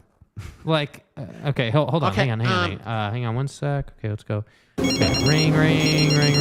Hello, we are not available now. Damn, got Brett's Please leave your voicemail. name and phone number after the beep. Make sure you leave a return good your message, call. okay? Hey, BY, it's your old friend Monty at the Monty Showroom. Just wanted to let you know I just talked to Coach Witt. Well, actually, if we're being truthful, I left him a voicemail, but his voicemail told me he wanted to uninvite Utah from your shitty little conference. So if you could stop calling Utah, that'd be great, okay? Stay hard. All right. Good to see you, BY. Take care. All right, done. Utah uninvited them. Well, after talking to Witt and really talking to Witt's voicemail, really, Out of here. yeah, I feel like I can say I spoke to Witt and now I spoke to, and we uninvited. Waves in opposition. You know. Good work there. That was really good job. Thank you. Truck Stop Gumby voicemail is so 1980s. Yeah, I don't leave voicemails anymore. You just send a text, Hello, dude. we are not available now. No, we are available. What do you mean Farmageddon would be a good rivalry name? This is a great rivalry name, and that rivalry is K-State, Iowa State. Well, but I mean, are we talking about like gambling line rivalries, or are we just talking about like athletics? Because Iowa State's... I don't give a big Well, but Iowa State's kicking your ass in the sports books. All of their students, athletes are anyway. Because it's a long story. Utah won't play Utah State. Why would they? Why would they? Why would they? Hey, read my super chat. Oh, you sent a super chat. There it is. Tile King, you were right, Monty, on the games. Congrats. I know how to take an L. Anyway, Team Olives. Wow. Soft person tendency. Can't back down. Ain't ducking, no smoke. Team Olives. Dude, you lost me, Jet. You lost me. And I was gonna be, down in the dumps with you as someone who took the dubs last night and was completely disappointed by that pitiful. The Advocates just called you out for breaking up with embarrassing- women over text message. That didn't put you down in the dumps. Nah, dude. I mean, that's standard protocol, bro. Yeah, All I have in this world is my balls. And my text messages to break up with the hoes. That was amazing. That's every day. That was awesome. Yeah. Anyway.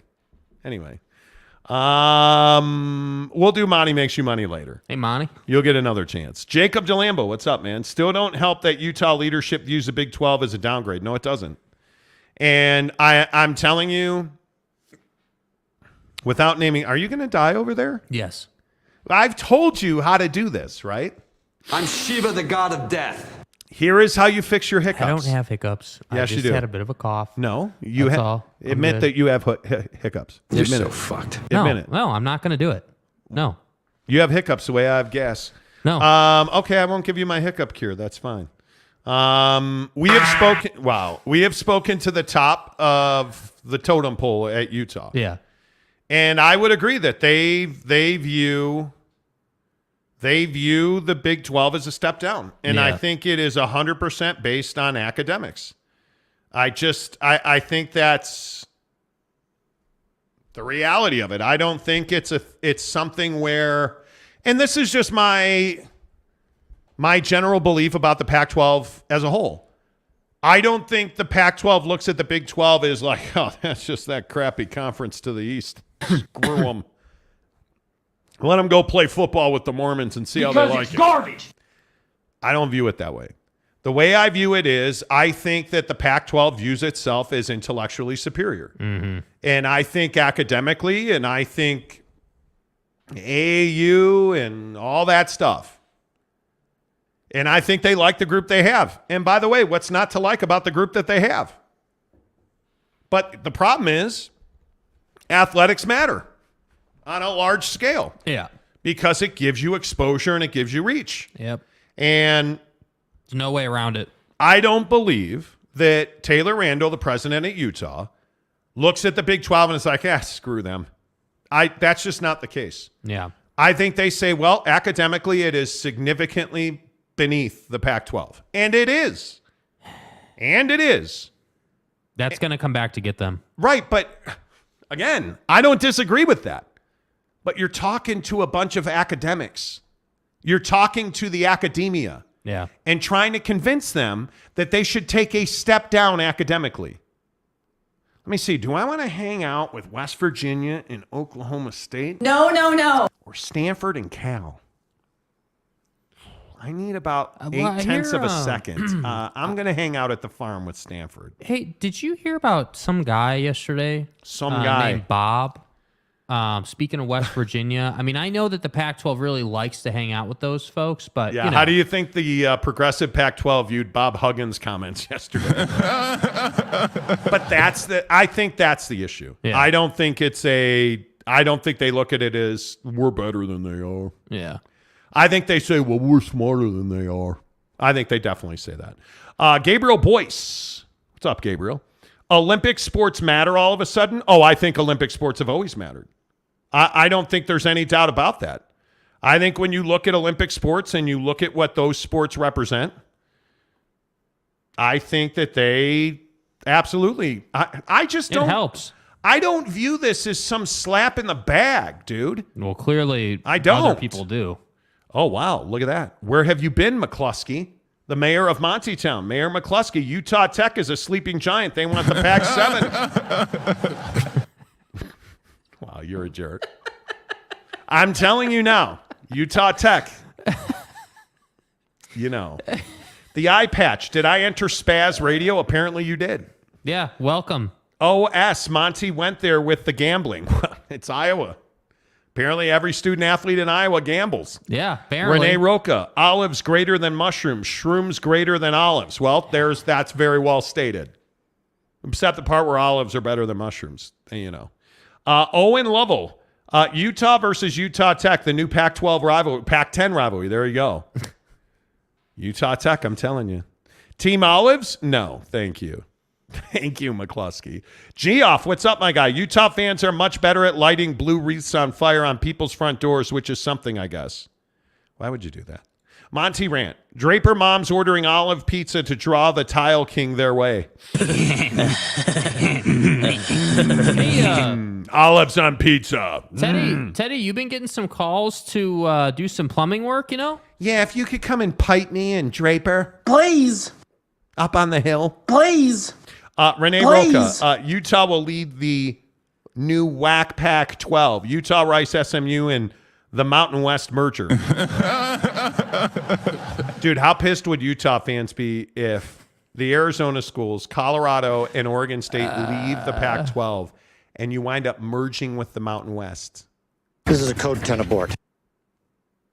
And well, suddenly now those piles of crap in Kansas look nice, huh? And you get a huge upgrade in commissioners. Commissioner Navarez would be your commissioner.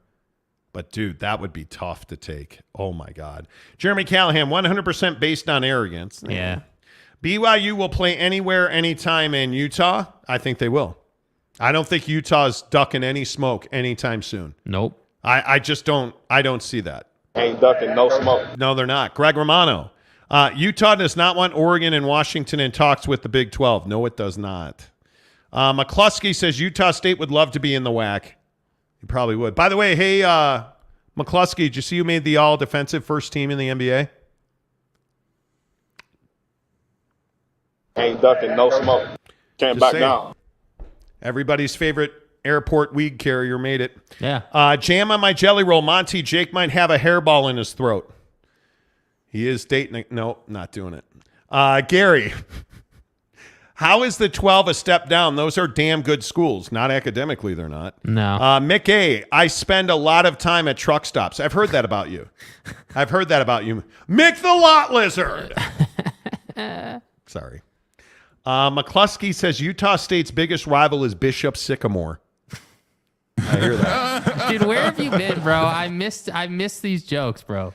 Yeah, Mayor McCluskey, like, you're not, like, this whole job change time slot. I can't watch the show live because I have a job and got to support my family and stuff. Excuses, bro. Excuses. I'll just keep repeating what Jake says. I almost bought some Bridgestone golf balls online, and now every site I go to, I get a banner ad for Bridgestone golf balls. Which, by the way, they're phenomenal golf balls. It's making me crazy. It is making me crazy. Jim Toy, Utah rather tie its hips with Stanford and Cal academically, and you can't blame them. No, I can't. Salty Drunk, Monty, didn't you have Lakers in the over 228? I did. But I told you, no, it did not. But what did I tell you? I said the only way to bet this game is to take the Lakers. Right? And then I was like, okay, take the Lakers in the over. The only way to bet that game last night was to bet the Lakers. Yeah. And I believe what was the line? Plus 4.5? Here's the deal. I'm the best there is. I mean, I don't know what else you guys want me to do here. Okay? You know, I can only be so good looking. Yeah. You know, why do you think your wives let you watch the show? Come on, guy. Think about it. You know. Come on, guy. Think about it. DeLambo, the Pac-12 has prestige, but, yeah, not enough members, I think. Oliviero says Utah would likely decline a Big 12 invite and go down with the academic ship. I don't think so. The way I look at it is Utah's going to hang on until the very last. Mm-hmm. And if there are 6 members left in the conference, Utah's going to stay. I would guess, as long as 4 of those 6 are to their north. In Oregon and Washington, Stanford and Cal. And I think they will stay. What a choice. I think if any of those 4 are gone, Utah's going to the Big 12. Because they have a window to do that. And Tom Homo is a part of that. That's what I'm saying. You don't just you don't uninvite yourself. There's no such thing as that. That's not how it works. There's no such thing as that. With all due respect to, I can't remember who you said that, but yeah. With all due respect to anybody saying that Utah uninvited themselves, yeah, that's just either a miscommunication or I don't know what show you heard that on, but I'm telling you, yeah, it is. And we reported it first, and then everybody ran with it. Tom Homo greased the skids of communication between Utah and the Big 12 because that's how Brett Yormark initially opened lines of communication. He used back channel relationships. Yeah. Which is exactly what it should do. Delaric says West Virginia and Oregon State can show those academics how to party. Right. Well, certainly at West Virginia you can. Let's see. Oliviero says if Utah views the Big 12 as a step down, they can stay put. But again, tell me they're wrong. I mean, I don't understand this thing. We do this. I feel like we do this once a week.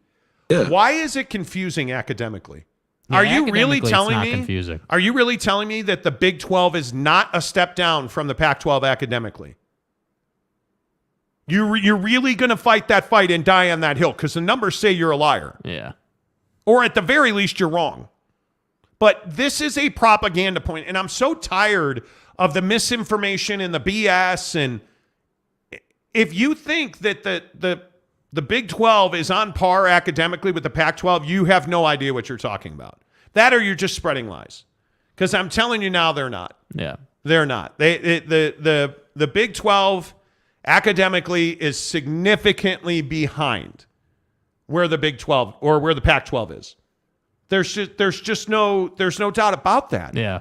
You look at, and again, and where is this from?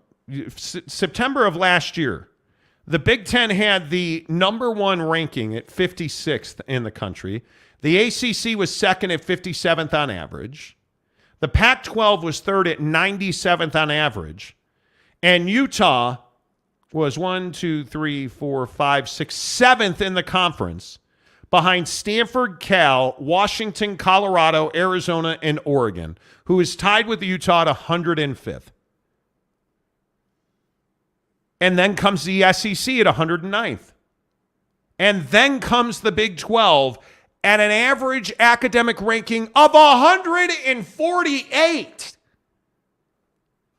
So let me get this right. The Pac-12 has an average academic rank of 97th. The Big 12 is 148 because it's garbage. If you put Utah in the Big 12 right now, they'd be 4th behind TCU, BYU, and Baylor. In front of Kansas, Iowa State, UCF, Cincinnati, Kansas State, Houston, Oklahoma State, Texas Tech, and West Virginia, who's 234th in the freaking country academically. If you can't understand that, guys, I don't get it.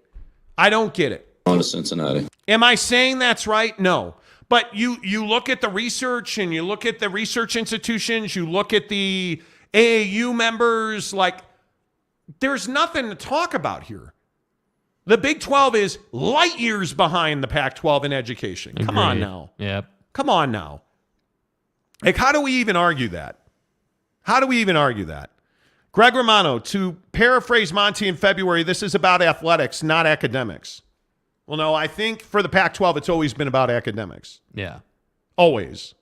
And I think in talking to, and I think now we've talked to multiple presidents. Yeah. We've spoken to somebody at just about every one of these universities. Yeah. Nobody wants to leave. There is none of these 10 remaining members who are just thrilled and excited to get to the Big 12. No. None of them. It's a backup plan for every single member. That's exactly right. That's exactly right. It just is. Whether you agree with that or not doesn't really matter, with all due respect. It is how they view it. Yeah. That's just how I view it, but it's fine. Kurt Myers, Big 12 built the conference in God's name, image, and likeness. In God's name, image, and likeness. Utah has always followed the little brother. We built this program on NIL. No, they haven't. No, they have not. Because wouldn't they be independent right now if they had followed little brother? That team down south? Yeah, TDS. Mark Ruckert. Utah has some really good academics in a few areas, but generally viewed as an easy to get accepted to school. I don't disagree with that. That doesn't fix the Big 12 problem. Yeah, though. BYU versus Utah isn't really the conversation. No. I mean, again, I will say BYU is the prize of this expansion class for the Big 12. Yes. There's no question about that. And again, if we're talking about Cincinnati's 151st. And that's just not, like, you're not even in the same realm at that point. And I think that's the trouble. Like, I'm not sitting here defending the Pac-12's position. I'm just telling you what their position is. I mean, and what the facts are. Yeah, my if it was me, my position would be I'd already be in the Big 12. I'd said, the hell with this. I'm going to the Big 12. I mean, I understand that academically that's probably going to hurt us a bit, but it's going to provide us security, and I can get the hell off of this topic about, TV deals and all this other crap, and I can get onto the business of academics and helping the conference build its academics. And I think that to me has value unto itself, but the problem is it's not up to me. I'm not a president. I'm not a regent. I'm not that guy, pal. Yeah. And do you understand that BYU is 89th in the country academically? Yeah. Yes. They went into the Big 12 number 2 in the conference academically. Yes. And Houston's 182nd. Let's see. Cincinnati's 151st. UCF's 137th. Like, you look at the other 3 that came in. Like, BYU is the catch of that expansion. There's no doubt about it. I mean, and listen, it doesn't have to be an acrimonious thing. It doesn't have to be a thing where everybody sucks and you're the best. It doesn't have to be that way. On to Cincinnati. I mean, the only thing that I can think of where you can say, man, everybody else is just mid, is Barbecue Pit Stop. Because when you hear Barbecue Pit Stop, it's the best barbecue equipment in the country. I mean, whether it's Traeger, Big Green Egg, Yoder, Camp Chef, best in the business. The actual smoker, best in the business. The accoutrements, like the grill cover, is the greatest grill cover I've ever had. It's not one of those flimsy plastic one that tears and flies off with Wilma and her dog during a tornado. No, that's not how we're it really works. Focused on Philadelphia right now. Right? The Traeger grill cover is the best in the business. The ground mat is the best in the business. Mm-hmm. Right? And I'm an Ironwood 885 guy from Traeger. Right? We hooked it up at the Barbecue Pit Stop in Murray. Right? We got the pellets. We got the Ironwood 885. We got the mat. We got the cover. Like, we got everything, and we got great service. Yes. They taught us how to use it. Plug it in, put the pellets in, hit ignite. Wi-Fi or technology, MFers. Boom. Right? Like, they teach you how to use it. And the thing about Barbecue Pit Stop, and I say it all the time, is it's not just the equipment. You get the best cuts of meat. Go to any of their 6 locations. Logan, Layton, Lehigh, Payson. Beautiful store in Payson in a butcher shop.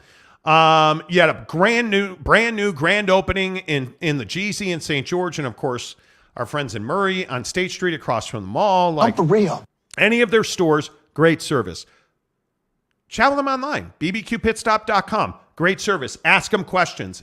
Any barbecuing question you have. Hey, anywhere in the country, any barbecue question you have. Hey, Monty said I could chat with you online. How long do I need to let my brisket rest in the cooler? Hey, do I really... I don't want to cook it at 200. Can I cook my bacon at 450? Why do I need to cook it low and slow? Like, they'll talk you through it because they're good dudes. They're entrepreneurs and they're service focused. They're customer focused, solutions focused. Creme de la creme, MFers. bbqpitstop.com. Facts. Any questions? Any questions? Whoa! Yeah. No, I don't know why I said that. Let's see. Travis Bird says, anybody that loves the city, Utah, loves to talk about Vits the way you know. Okay. I mean, sure. Travis also says, Big Daddy Magic says, BYU athletics is living proof God has a sense of humor. Okay. In God's name, image, and likeness. Travis Bird also says, can we please talk about Victor? Like Victor Maitland from... Victor's the way. Victor Maitland from... Victor's the way. Beverly Hills Cop. You want to talk about Victor? Victor's the way. Victor Wambin, your daddy! Victor's Whoa! So Travis Bird today, for those of you who don't know, we call him Big Daddy Magic on the show. He is the official Monty Show ambassador. Walks into a Papa Murphy's pizza today. Picks up his pizza. And on video on his phone, he says, I don't need to use Monty's discount code because they all know that Victor's the way. Victor's the way. Victor's the way. My guy is committed. This motherfucker, he walked into a Papa Murphy's pizza today. And he says to the staff behind the counter, I don't need Monty's discount code because Victor's the way. Victor's the way. Victor's the way. Hey, man. Way to be dedicated, bro. See, and that's why you, Big Daddy Magic, are the official Monty Show ambassador. You are. Well done. And again, I tell you, we don't give anybody a free pass into the RSL match on June 10th. But for you, Big Daddy Magic, if Victor Wembanyama is in the state of Utah, we'll give him a free pass into the event. Victor's the way.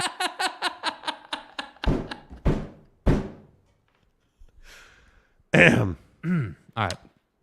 Tanner Plummer, what will happen to Travis when the Jazz don't take Victor Wembanyama? Victor's the way. The greater question is, what happens to Big Daddy Magic when the Jazz do draft Victor Wembanyama? Ain't ducking, no smoke. Which they will not. But Do you view this season as a failure? What happens the first time that the sex machine known as Victor Wembanyama rolls up and sees Big Daddy Magic dressed in all of his Buffalo Bills regalia with the 2 hot blondes next to him? And Victor walks up to Big Daddy Magic. And he's like, all right, here are the keys. Park my car. All right, thanks. Get you on the way out. Like, what are you going to do? What are you going to do? Victor's the way says, I am Booty Hunter from Hoth. Hey, man, whatever gets you through, dude. That's why you spend so much time in Draper, bro. Monty Rant says, we will celebrate when the Jazz don't draft Victor Wembanyama. Victor's the way. Victor's the way. Look, Travis Bird, I love you, dude. Travis, you know what, man? I am inviting you to come to the RSL match. Don't lie to me. I am inviting you. June 10th, RSL versus MYFC. The lie detector test determined that was a lie. June 10th. All you have to do is go to Travis to do it. All you have to do is go to Big O Tires in American Fork. Get your oil changed. You're in. You're filling in for somebody. Okay. I love you, dude. I do. I love you. Real quick, a couple of things I want to get to. Just a couple of things. This Patrick Mahomes contract, can we talk NFL quarterbacks real quick? Yeah. This Patrick Mahomes contract is ridiculous. Patrick Mahomes' next deal could be a $160 million extension for 3 years. That's Victor Wembanyama money. Like, what quarterback, I'm asking in all seriousness, if Aaron Wembanyama is making... Victor's the way. If Aaron Wembanyama is making $59 million, are you telling me... Victor's the way.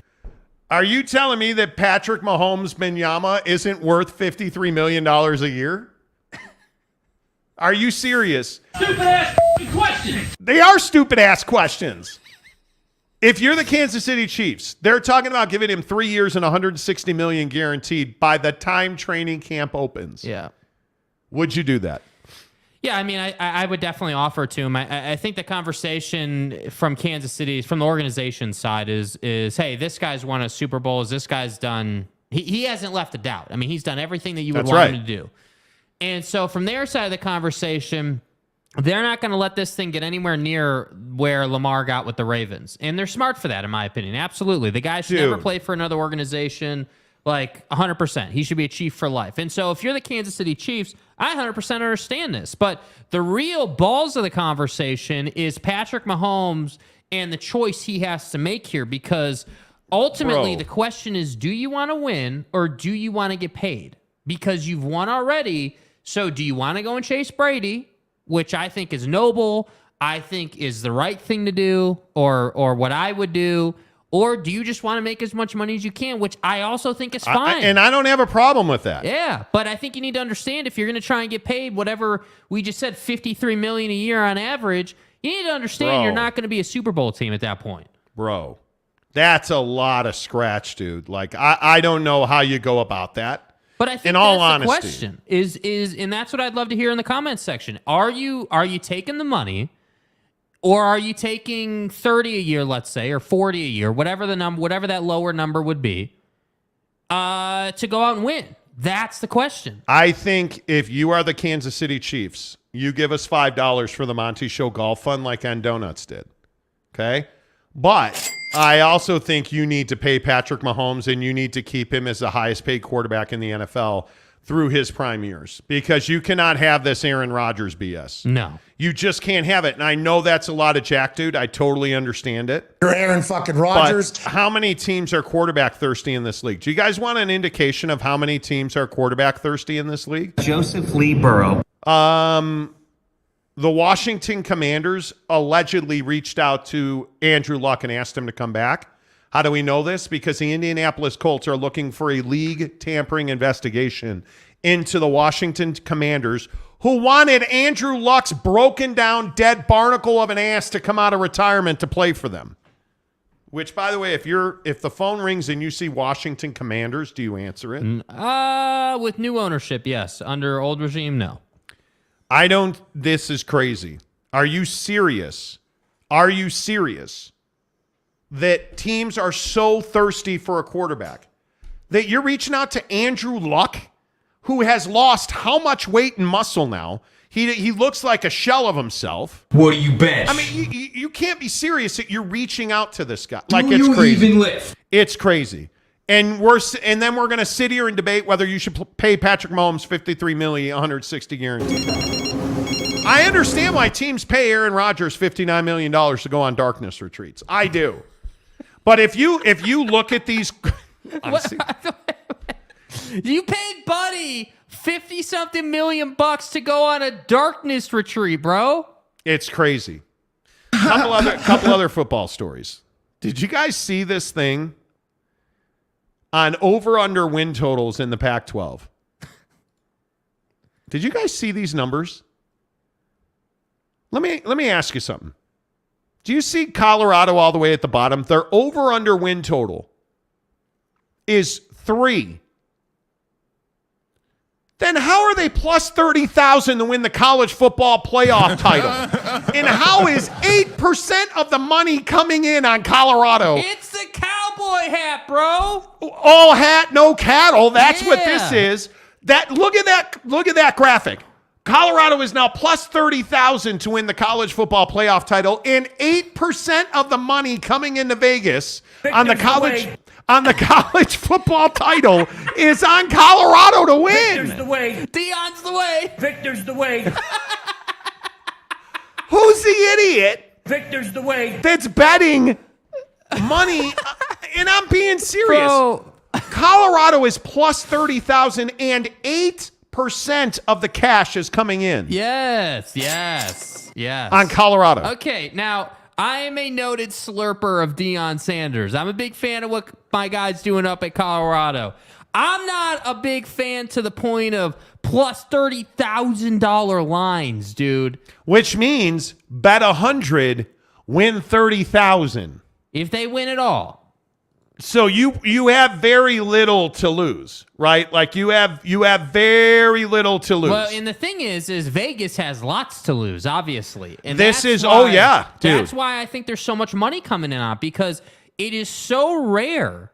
Think about it. When's the last time you saw a line this size? And I know, there's no way in year one they're winning a national championship. That's not happening, right? It's just not. But the idea, and I hope people understand this, the idea that the hype machine is this good, it's this big, is incredible to me. Do you guys understand that this is the number one liability in Vegas right now? And I'm not exaggerating. Yeah. The number one liability in Las Vegas is this guy right here. That's a fact, dude. Deion Sanders at plus 30,000 is the riskiest bet for Vegas. Yes. I'm for real. Now, let's be honest, and I don't care what he looks like and how much or how little hair Deion has on his chest in this picture.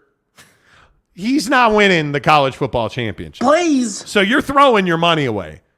Yeah, but it's so little money. But this is the impact this dude has had. Let me ask you this. For all you people out there in the great state of Utah who have positions, because we don't gamble in this state. Yeah, exactly, right? So we don't gamble in this state. We have positions. So for all you out there who have positions, how do you not? Even myself, who hates gambling, I've considered putting the $100 on it. How do you not? How do you not, bro? You're also the guy that farts out diamonds, who won't spend money on anything, and you're considering... God, what did I do to you? What did I do to you, sir? Ma'am, or whatever you are? What did I... Oh. Hello, Moses. Are you here to part the sea for Deion? What did I do to you that you won't even bet on a golf hole with me, but you'll go spend $100 on Deion Sanders? Yeah, dude. Who hurt you? Who hurt you? Dude. You're willing to... Get the fuck... No, Victor's the way. No, he's not. Victor's the way. And then there's this mess. Can we look at these over-unders, please, real quick? Dude. Who wrote this stuff? My first problem is SC. How is it not 10? That 9.5 is a garbage line for SC. How do you not have him at 10? I'm just telling you now that I think there's a real good chance, and God bless you, Utah. I am telling you now that I think there's a real good chance USC is going undefeated. Mm-hmm. And I know that's not going to be popular, and I know that's going to piss people off, but here's their schedule. San Jose State, Nevada, Stanford, at Arizona State, at Colorado, Arizona, at Notre Dame, Utah, at Cal, Washington, at Oregon, which is their only danger game, in my opinion, and then they're home for USC. And I think Lincoln Riley is good enough to go undefeated, and I think he will, so I would go over. Now, Oregon, on the other hand, I think Oregon is a very interesting situation. Their schedule is cake, bro. Portland State at Texas Tech, Hawaii, Colorado, they're 4-0. Stanford 5-0, at Washington 6-0. Washington State 7-0. They're one real danger road game at Utah. What's the line we have on this for Oregon? Oregon Over-under wins is 9.5. That's still 9.5. Yep. I'm telling you that's over because they're winning double-digit games. Yeah. Washington, under. I think Washington's going to be a 500 football team this year. Utah, over 8.5. I think Utah's going to lose one game, and it's to those three letters in L.A. Yeah. Oregon State, over. Washington State, over. Arizona, under. ASU, under. Cal, over. Colorado, over. You don't think ASU is over 5? No, I don't. Have you looked at ASU's schedule? Yeah. Do you? I mean, look, you can get them. Just checking updated lines. You can get them at 4.5. ASU, that is available to you now. Southern Utah. Here's their schedule. Yeah. Southern Utah, win. Oklahoma State, loss. Fresno State, win. USC, loss. So they're 2-2 right there. Yeah. At Cal, win. I think no, that's a loss. Oh, come on, dude. Come on. They're going to lose to Cal. Cal is okay. Come on. Colorado, at home. Win. Okay, 4 wins. 4-2. At Washington. Loss. Washington State. Win. Loss. At Utah. Loss. At UCLA. Loss. At Oregon. Loss. Or home for Oregon. Loss. Home for Arizona. Win. You think they're going to 5-4? They're not. They're not beating Arizona. Arizona's a much improved team. See, you only exist to piss me off. Oh, Victor's the way. You only exist to piss. The way. You only exist to piss me off. The way, baby. You only exist. No, he's not. Victor's the way. No, he's not. No, I don't care what when anyone in the comments has to say. That's funny stuff. That is funny. Not as funny as the Taco Grande pizza with olives. Hi, I'm Kylie, and I make fresh, delicious Papa Murphy's pizza. Hi, I'm Zach, and I make the Papa Murphy's pizza. Sure, that's take and bake. We built it with the freshest ingredients. You bake it fresh in your oven. By you mean me, so technically, I make the pizza. Super good pizza, Kylie. Oh, Kylie, so good. Right now, enjoy big-time taco flavors on a pizza with the limited-time Taco Grande. Papa Murphy's, change the way you pizza. Make sure you use the promo code Monty25 to get 25% off your purchase of $25 or more at Papa Murphy's Pizza. Monty25. Download the Papa Murphy's app or get online at papamurphyspizza.com. Let's see what some of you guys think. Kurt Peters. Hi, Kurt. Good to see you, dude.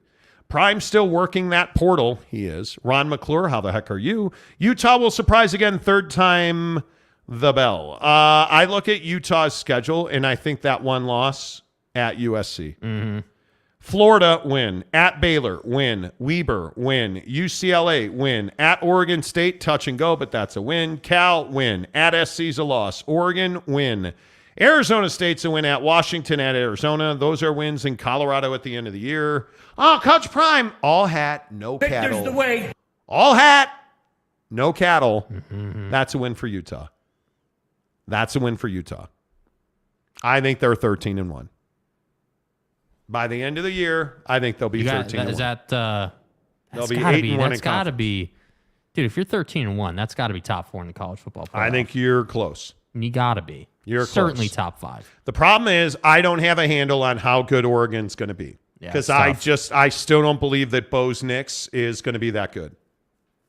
I don't. I can't believe it's 2 years in a row. Monty Rand says Colorado will beat Utah on their way to national championship. Victor's the way. Okay. Saul Goodman, Utah 8-3. Who are they gonna lose to? Three games. Florida, they're kicking the crap out of Florida. That's at Rice Eccles awesomeness.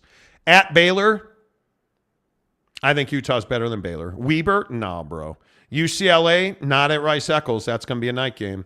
At Oregon State, okay, that's a tough one. Okay, let's say that's 2 losses. Cal, at SC, of course.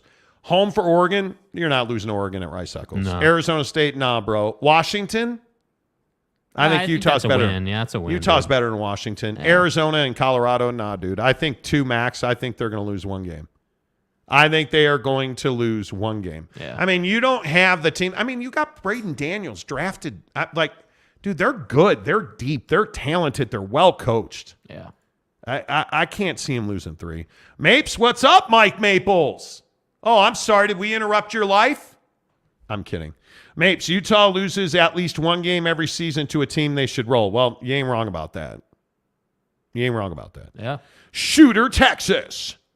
Utah going to be shocked when they lose to Baylor. Going to be fun. Ooh. Yeah, I mean, I think the Baylor game is one of those physical games where you pick up some injuries. I think that's the minimum. I don't think you lose to them. But again, I think this other question, dude, Cam Rising's a big question mark right now. And I think we can't forget that, dude. Like, and I'm not saying they don't have anything behind them because they definitely do. But I just think it's not, dude, Buddy's leg is not in good shape right now. We'll see. We'll see. Make sure you hit the like button, guys. 56 minutes to go in the show. We need about 56 likes would be amazing. If we could get to 250 by the end of the show, God bless you, friends. John Dry. Oregon loses to Tech in Hub City by 21. Stop. Come on, man. Victor's the way. Come on, man. Carlos Knuckles. Carlos. Monty in world ranking, Stanford is tied for number 3. Cal is at number 8, UCLA 21, Michigan 23, and Northwestern and Washington are 26. Okay. I mean, that's cool. The eye patch. Utah beats SC at the Coliseum 49-45. See, and that's what I think the X factor is, because Utah's capable of that. Well, the other thing is Utah's got 3 quarterbacks that can play. CKS. A three-peat is a huge, if Utah for sure, not been done in the Pac-12. Uncertainty on Cam could be too much this year for Utah. Mm-hmm. It is doable. Go Tigers! Surprise, Oregon State goes 10-2. Really possible, dude.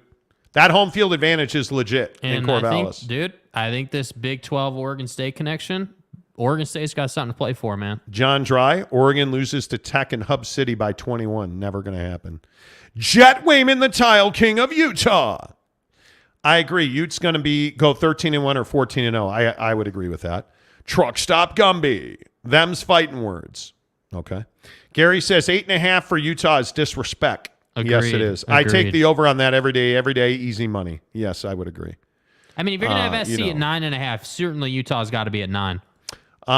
Mike Maples. Aw, yeah, miss me, friends. I did miss you, Mapes. Where you been? Y'all ain't ghosted yet. Okay, good. Baylor D-line will be difference in the Utah game. Major disruption coming with Gabe Hall and TJ Franklin. Not Utes offensive line, but yeah. Utah always finishes well, but stumbles early. That's why Baylor has a realistic shot. You ain't wrong.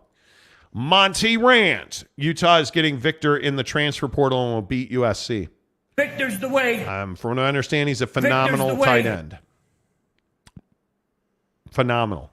Michael Peck. Baylor is no slouch, but Utah is better. Depends on what Utah team decides to show up. Totally agree, bro. It's on the road. Truck Stop Gumby. Texas Tech greater than Oklahoma? Oregon? Oregon.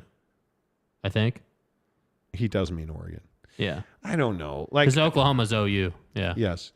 I look at that Tech game. It's September 9th. Early season game. It's in Lubbock. Warm. Bo's Knicks. I have a hard time seeing Oregon losing that game. I know they lost a lot of talent. I have a hard time seeing them lose that game. Soft person tendency. In all seriousness, like I look at where they fall. They're probably. How good is Texas? I mean, they're good, but they're not some amazing team, man. I mean, they're beatable for sure. You know, I think it is.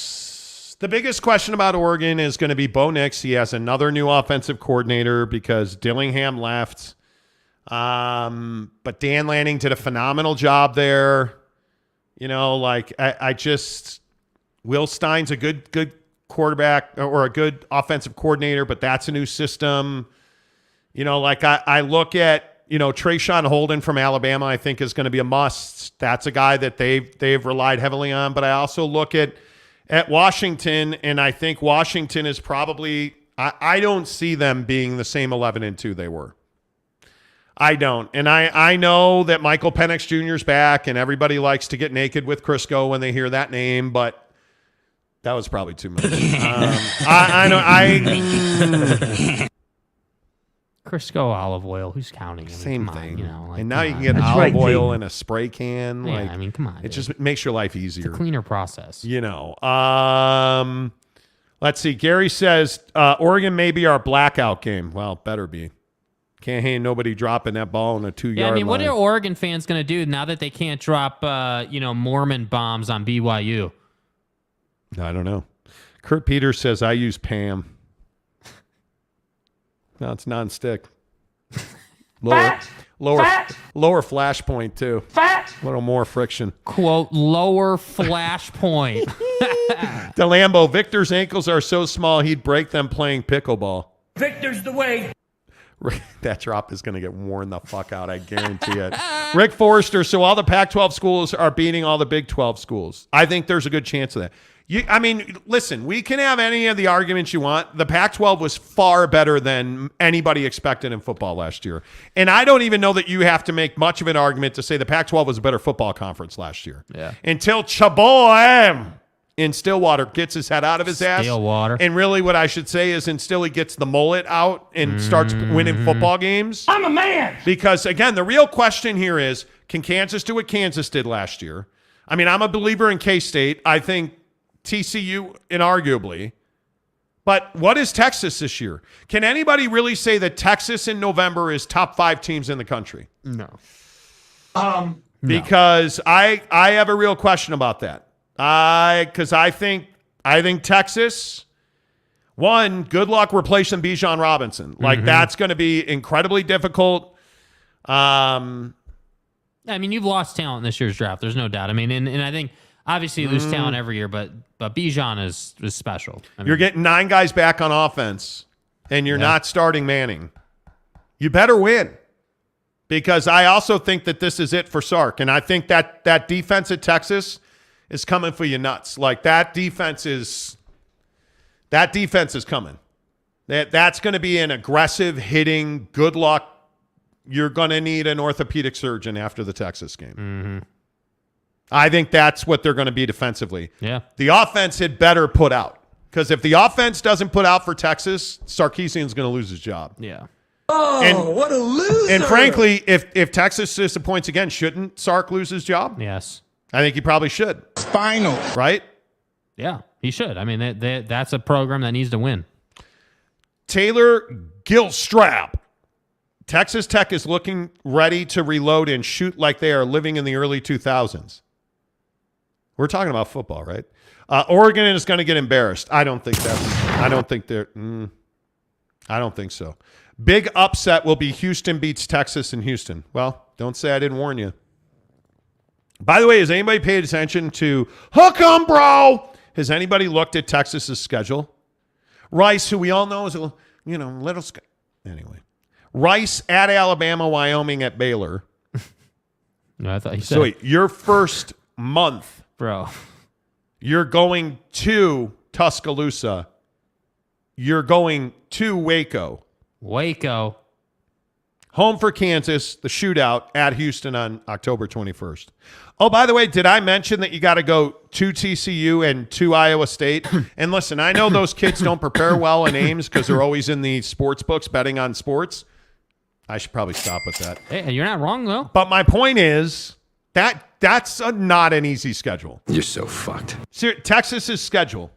Rice at Bama, Wyoming at Baylor, Kansas, Oklahoma, at Houston, BYU, Kansas State, at TCU, at Iowa State, Texas Tech. Good luck. I'm Shiva, the god of death. So let me get this right. On one schedule, you've got at Baylor, at Houston, at TCU, home for Texas Tech. Well, thank God you gave us a home game against Texas Tech at DKR. Jesus.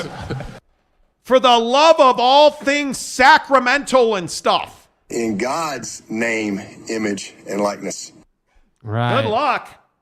Oh, you said Manning's not starting? Oh, Arch will be in there. Know your role and shut your mouth. You're going to have like 7 dead bodies on the field after Alabama.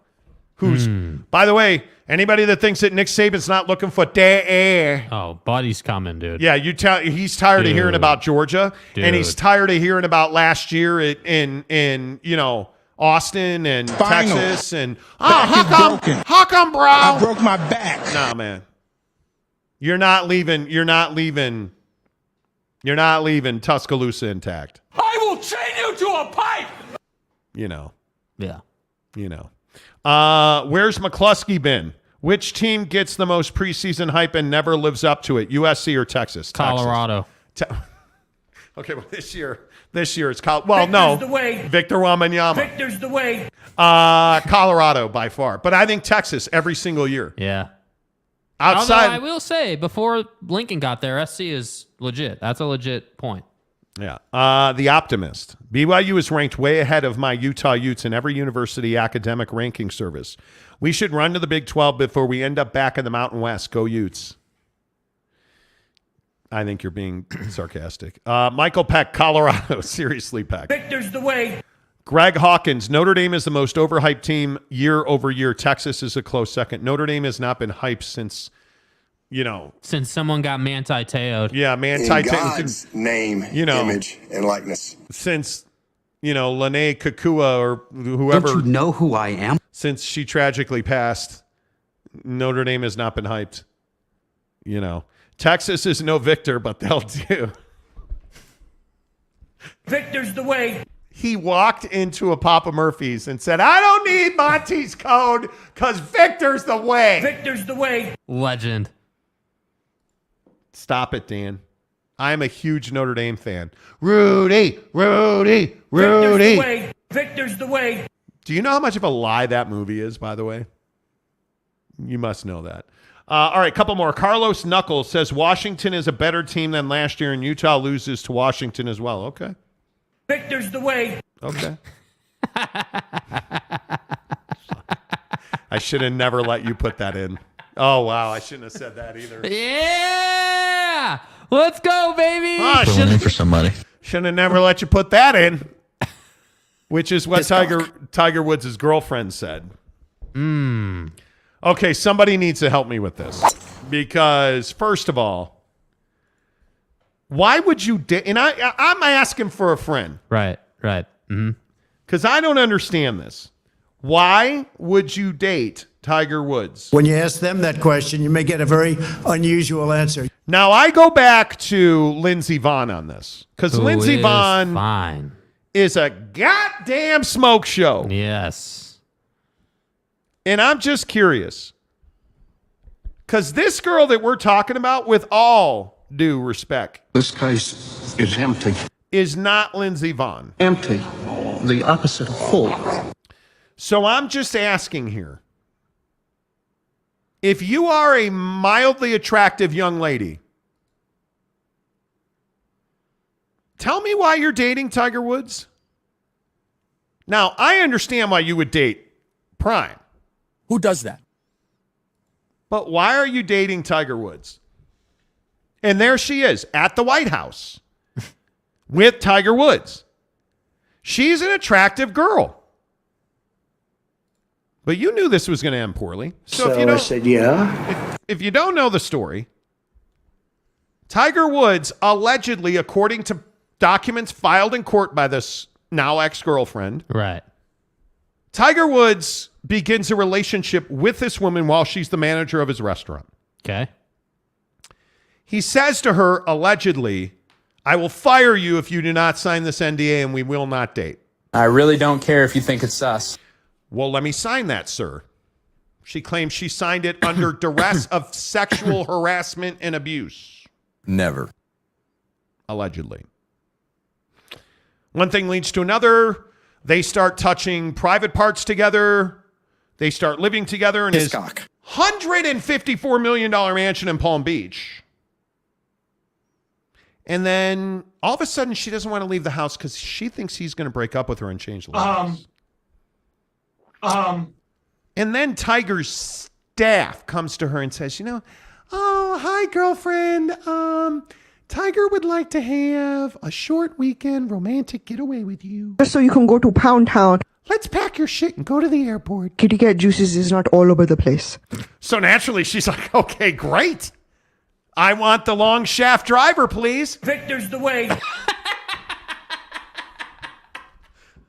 Who doesn't like a little vacation shaft, right? Stupid ass question. They pack her stuff. And a lot of her stuff, not just like an overnight bag. I'm pumped. And they go to the airport. And she's like, okay, thanks for the ride. Hey, I don't see Tiger anywhere. It's really unfair. Well, hi, I'm Tiger's lawyer. By the way, he just broke up with you. And by the way, here's your eviction notice. You're out. So let me get this right. True story, according to this woman. Tiger's staff sends her to the airport where she's met by Tiger Woods' attorney, who says, by the way, Tiger's done with you. Your relationship's over. Excellent strategy, sir. Here's your eviction notice. Don't come back. The locks have been changed and your shit's on the curb. Hasta la see you, lady. And he will every single time. She tries to go back, can't get in. They arrange for her to pick her stuff up. She says they took $30,000 in cash from her, which, by the way, she was only hoarding allegedly because she thought he was going to break up with her, which he did through his attorney at the airport. Vexes me.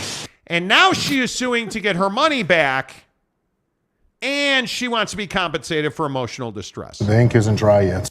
So I'm just going to throw this out there. Yeah, kind of like Tiger did. Miss Restaurant Manager. He banged a Perkins waitress behind a Perkins restaurant in an SUV parked next to a garbage dump. He literally pulled the SUV behind the Perkins restaurant. They got in, swapped spit, and she got out. He drove away. Catch me outside. How about that? And allegedly, do you know how he found out that his father had passed away? He was in bed with a pro. And when the phone rang. And I'd also remind you that this is a guy who had the perfect storybook life, but was banging porn stars and hookers on the side until Elin found out after he took Ambien and then beat their ass with a golf club and he crashed his Cadillac. And you thought this is the guy who should be your boyfriend. Oh, if that wasn't enough, then there's all of the stories about Lindsey Vonn.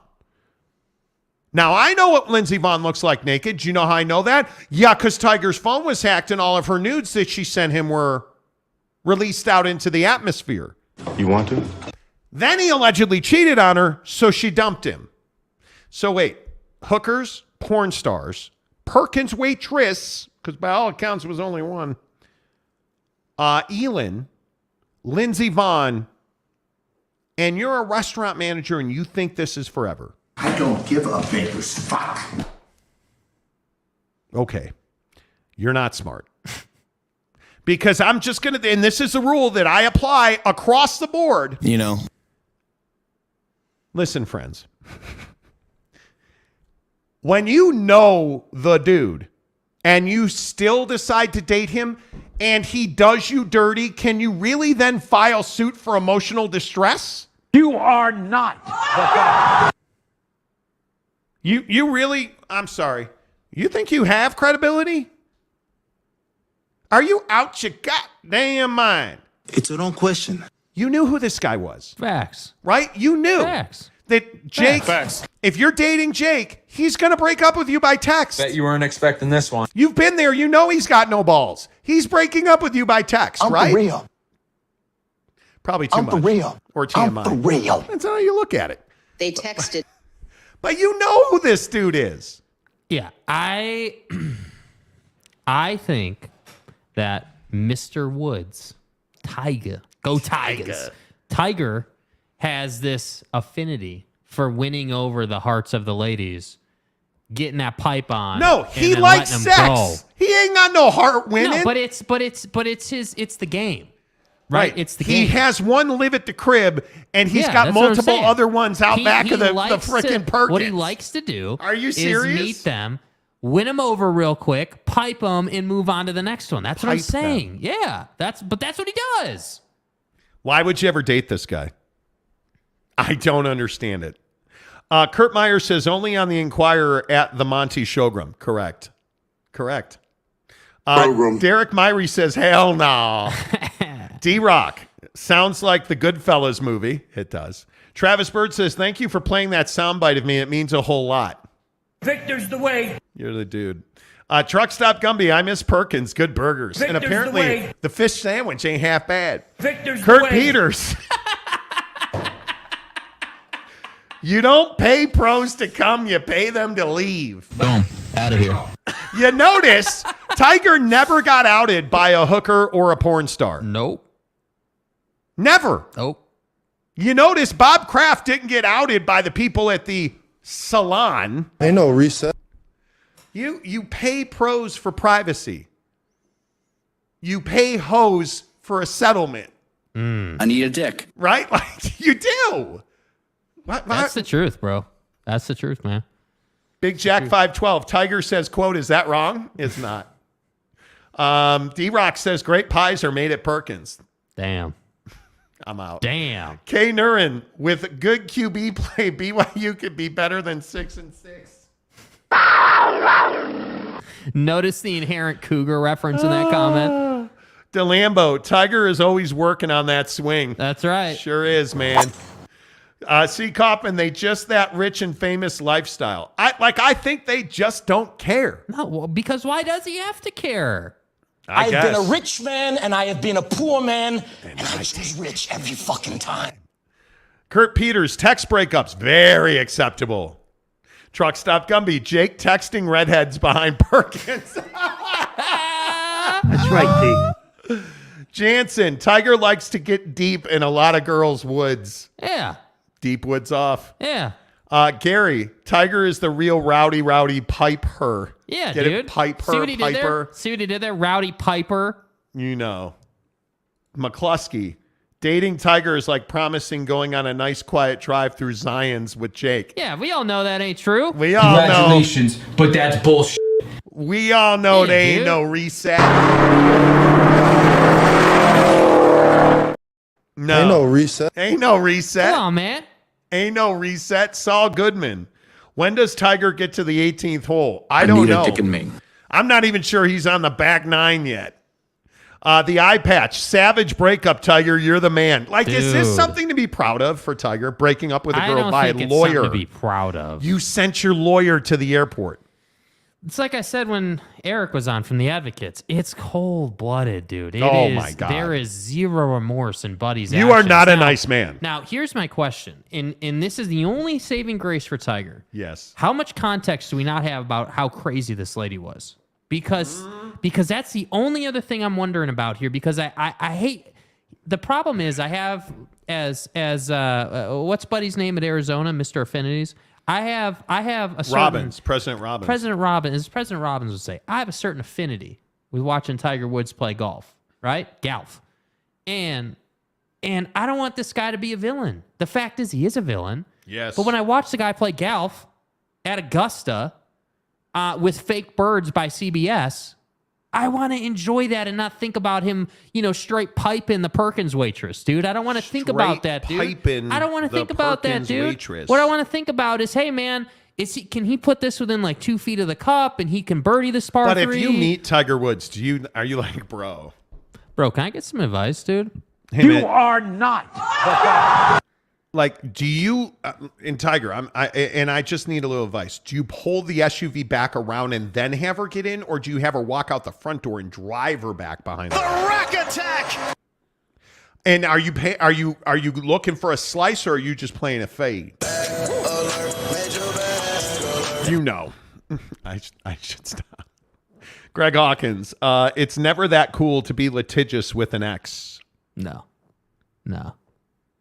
How is she suing him for emotional distress? That's what I don't understand. And I think that it's very clear what happened. She doesn't care about what happened before. She was going to change him. Yes. And this was forever. Yeah.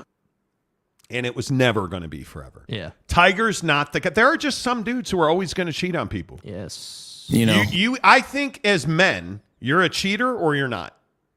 I don't think there's an in-between. There's not. You either are okay with being unfaithful to your significant other, whether it's your wife, girlfriend, prom date, whatever. Victor's the way. Or you're not. What are you playing that drop there for? She must have aggravated him. Oh, that certainly must be it. She aggravated him? Michael Peck, text breakups is so 2019. Well, that's actually the last time it happened. Boom. Out of here. It's all about ghosting them when they ask, what are we? Yeah. Wow. Yeah. Wow. So you asked this girl to be your girlfriend. What was her response? Yes. Do you guys see what I deal with? It's a wrong question. It's a talk show. Jerk. McCluskey. Yes. I bet Tiger's ex put blue cheese and olives on her pizza. No, now we're past it. You ain't getting to explain it. Fine. That's cool. The eye patch. Nobody. Blue cheese on a pizza? That's gross. Stop. Tiger was a virgin until he turned golf pro. Like when he was 7. See what they did there. 7. Okay. Gary, all these girls are now ex-piped, not straight-piped. Well, Gary, cat you're not back. wrong, bro. You're not wrong, my man. It's just, Kurt Peters, Tiger is like Bill Clinton, high-stretch jobs that need to be released. Oh, please, okay. dude. The guy golfs for a living, man. Come that on. explains it. Come on. Buddy golfs for a living, dude. Come on. Bill Clinton quite literally could have had any woman in the world. Yeah. This is a Donald Trump thing. Yes. Any woman in the world. You took Stormy Daniels? You took Monica Lewinsky? I'm not a big fan of Fox. Like, I get the Kennedys and Marilyn Monroe smoking. Yeah, and she was at the top of her game during their time, bro. Stormy Daniels, dude? So I said, yeah. What are we doing? It's actually not that easy, but for me, it was easy. Gary says 2019 BC, before COVID, exactly. Jimmy, if he cheated on Elon, he's cheating on anyone. Yeah, Elon was okay. Yeah. Monty Rant, Marco Polo breakups is the way now. I guess. There's a new girl on Marco Polo. Nah, we're not about that life. She should be. Jake Gordon, nobody can say no to Jake. Dude. Come on, bro. What? It is what it is. Kurt Peters, no need to break up, just back burner them. Wow. Just back burner them. What does that mean? Here, take it. See ya. Ruff's official. Are you guys going to talk about all the NBA players involved in sex controversies next? Wow, Ruffs, thanks for the... that's valuable contribution. That's really, wow. Truck Stop Gumby, Monica got better with age. Well. And the emoji. You ain't going backward from where she was. An intern in the Oval Office. Isn't that Bill Clinton being like, yeah, I'm bored. Yeah. I fixed that debt crisis in the Middle East thing. Hey, what's your name, sweetheart? Who the fuck else would you do this job? Hey, you want to see my Resolute desk? Dude. Like, that's what the intern in the Oval Office. Yeah. And by the way, you let her keep the dress. Rookie. Yeah. You don't do that. Monty Rant, what's the girlfriend's name, Jake? It starts with a P. Okay. Her name is Paige. Okay, turn the page. Monica aged like a fine stain. On the dress. Damn. On the dress. All right, 30 past the hour. That means we have got to get to Monty Makes You Money. Stay hard. Where we tell you how to bet NBA games tonight. Last night, 2 for 2. Why don't we start with Philadelphia, the 76ers, Boston, tip off. The Celtics of Boston, who are a 7.5-point favorite. 213 points is the over-under. I don't know why I'm talking like that today. James Harden. Yeah. I'm happy to give you some runway here. Here we go. Because, again, James Harden is carrying the Philadelphia 76ers. Mm-hmm. Do you want to apologize for calling him fat repeatedly? Nope. Do you want to apologize for saying that he has lice in his beard? Did they win the series yet? Do you want to apologize for saying that bed bugs are living up in that beard? Dude, it's nasty. But do you want to apologize because he did spend time with one of the shooting victims and he gave him his shoes? Yeah, I mean, I think what he does off the court is awesome. I mean, there's no doubt. But he's a fat, bug-infested, beard-wearing fool on the court. Correct. That's what you're saying. Correct. Yeah. Yeah. Country of origin? Yeah, dude. Seriously. Like, no doubt James has carried them. There's no question about it. And I think this knee thing with Joel has obviously slowed him down a little bit. But the problem is, after last week, I think Friday, we were talking about Boston. Like, I don't trust Boston now. Even at home, I don't trust Boston at all. And I think that's the problem. Like, okay, now here's my issue. Yeah. We're one possession into the game, and Jason Tatum didn't touch the ball. And Derek White almost shot an air ball out of the corner. And this is the issue with Boston. The other issue with Boston is that they're at home and they're not wearing their Kelly Green Shamrock uniform. Which I just don't understand, dude. You have one of the best uniforms in the entire world, and you are not wearing it. Yeah. The line is 7.5 in favor of Boston. Again, you guys, I think the only way to bet this game is to take the Philadelphia 76ers to cover the 7.5. No. That's the only way you can bet this game. Well, how else would you bet this game? Philly wins, but they don't cover. They're in Boston. Well, if Philly wins, then they cover because they won a game. So you think Philadelphia is going to win? Yeah. Boston is favored by 7.5. Boston is favored by 7.5. Yeah, Philly would cover in that case. You're right. I just, you can't, there's no way to trust Boston. Like, it's over. It's over. It's done. I don't trust them. You can't count them in to win regularly. Like, Jason Tatum, in my opinion, is no longer regarded as a killer. Like, passing with the game on the line is an absolute soft person tendency move, Ja. Like, there's no way around that. You at a minimum, what were you down, 1, I think? Or were you tied? Like, go up and get fouled. You're standing on the block, dude. Like, to kick that ball out to Marcus Smart was just a dereliction of duty. It's totally unacceptable. And I'm tired of Jason Tatum getting a free pass, dude. I'm going to take the Philadelphia 76ers to cover the 7.5, the Celtics to win, and this game's going over. Yeah, I'm taking Philly outright. Philly outright, yeah. Over under 213. 106.5. I would take over on that. I would take over as well. Yeah. So we're both over. I've got Philly, or I've got Boston winning, Philly covering. You've got Philly winning outright. Yeah. Okay, game 2 tonight is the Phoenix Suns at the Denver Nuggets. The Nuggets are a 6-point home favorite at Balls Arena. 227.5. Mm-hmm. Devin Booker. Yeah. Can you hit the Victor's the way drop? Oh, okay. Hang on. Let me pull it out real quick.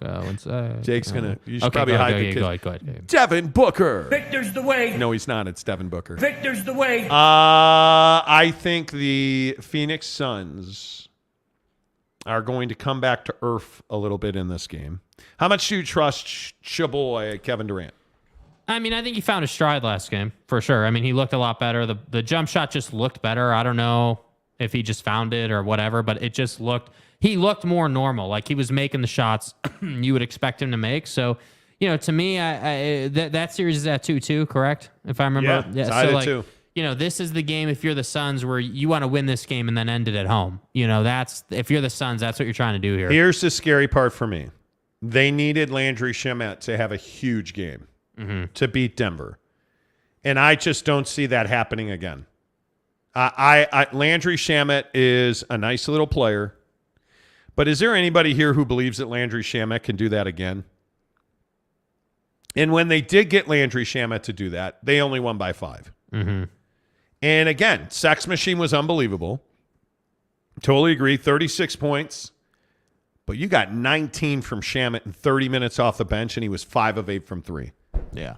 He's not doing that. And again, I still maintain, you know what their biggest problem is? DeAndre Ayton is way overpaid. And you can't have him play in big games. And you are quite literally playing Jock Lawndale 21 minutes because you can't trust DeAndre Ayton. Yes, correct. You can't bet the Suns tonight.